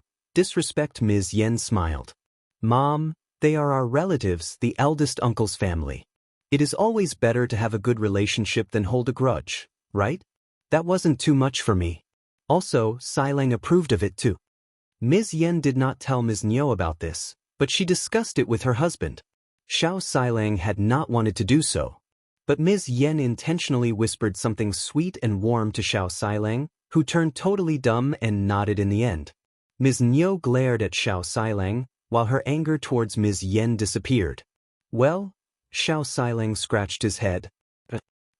He did not know how to explain it to his mother. Ms. Yen smiled. Mom, my husband expects to have a good relationship between the two families too, right? Everything is fine. Let's just drop it. Ms. Niu snorted and warned Xiao Siling. Watch out in the future. We can drop it for now. What else could they do, since the presents were already given away? Ms. Yen smiled and started another topic. She was now officially a member of the Xiao family. Ms. Yen and Xiao Sanlang returned to her mother's home after 3 days of the wedding. Ms. Niu was stingy and did not offer much as return presents. She only gave her 2 chickens, 2 rolls of cheap tea, which almost killed her. Ms. Yen was very displeased inside her head, but said nothing. Instead, she and Xiao Silang went into the town and bought 2 jars of wine, 3 kgs of noodles, 1 kg of pastry and 3 kgs of pork belly. Then Ms. Yen said in a wrongful tone to her husband, Mom has given us so little. It is such a humiliation for us. You are the son-in-law, what would my family think of you? I am helping you keep up the reputation. We are a couple, right? I am earning your reputation for your sake. Xiao Silang felt both guilty and moved, without knowing what to say. He was now totally on Ms. Yan's side. Ms. Yen added a few more sentences so he felt even more inclined towards her. Ms. Yen was satisfied and smiled. Since we have added things on our own to the return presents, don't tell parents about this. Otherwise Mom will blame me again. Xiao Silang shook his head. Yeah, we must keep it a secret. Don't worry, I won't tell. He knew clearly what his mother was like. That made Ms. Yen feel even more happy. She was not trying to start a war with her mother-in-law, but she really could not respect her mother-in-law. She was married to Xiao Silang and expected to live a peaceful life. She did not care about what others thought, but Xiao Silang had to take her side and obey her words. She was quite surprised about the terrible relationship between the second section of the family and the first section of the family, which she found out recently. Luckily, Xiao Silang had not offended the first section of the family like his parents. So, she could come up with some solutions to improve the relationship. She really thought that the second section of the family and third section of the family were stupid. They could take advantage of the first section of the family in the past, but henceforth, they needed to stay humble and try to have a good relationship with the first section of the family. They needed to be capable enough to counter them, but they had no abilities. They did not want to admit their foolishness, either. Instead, they kept causing trouble for themselves. So horrible. She did not care about the third section of the family, and she did not care what the second section of the family wanted. But they should not stop her from doing whatever she wanted to do. Otherwise, she would separate herself from the family. She was from a capable family like the Yen family, who should not be offended easily. You're tuning in to the Passion Pages YouTube channel. We're so grateful for your support, and don't forget to subscribe to join us on this incredible journey through captivating stories.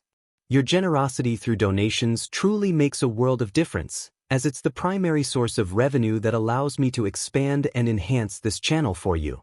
Thank you from the bottom of my heart for being a part of this adventure.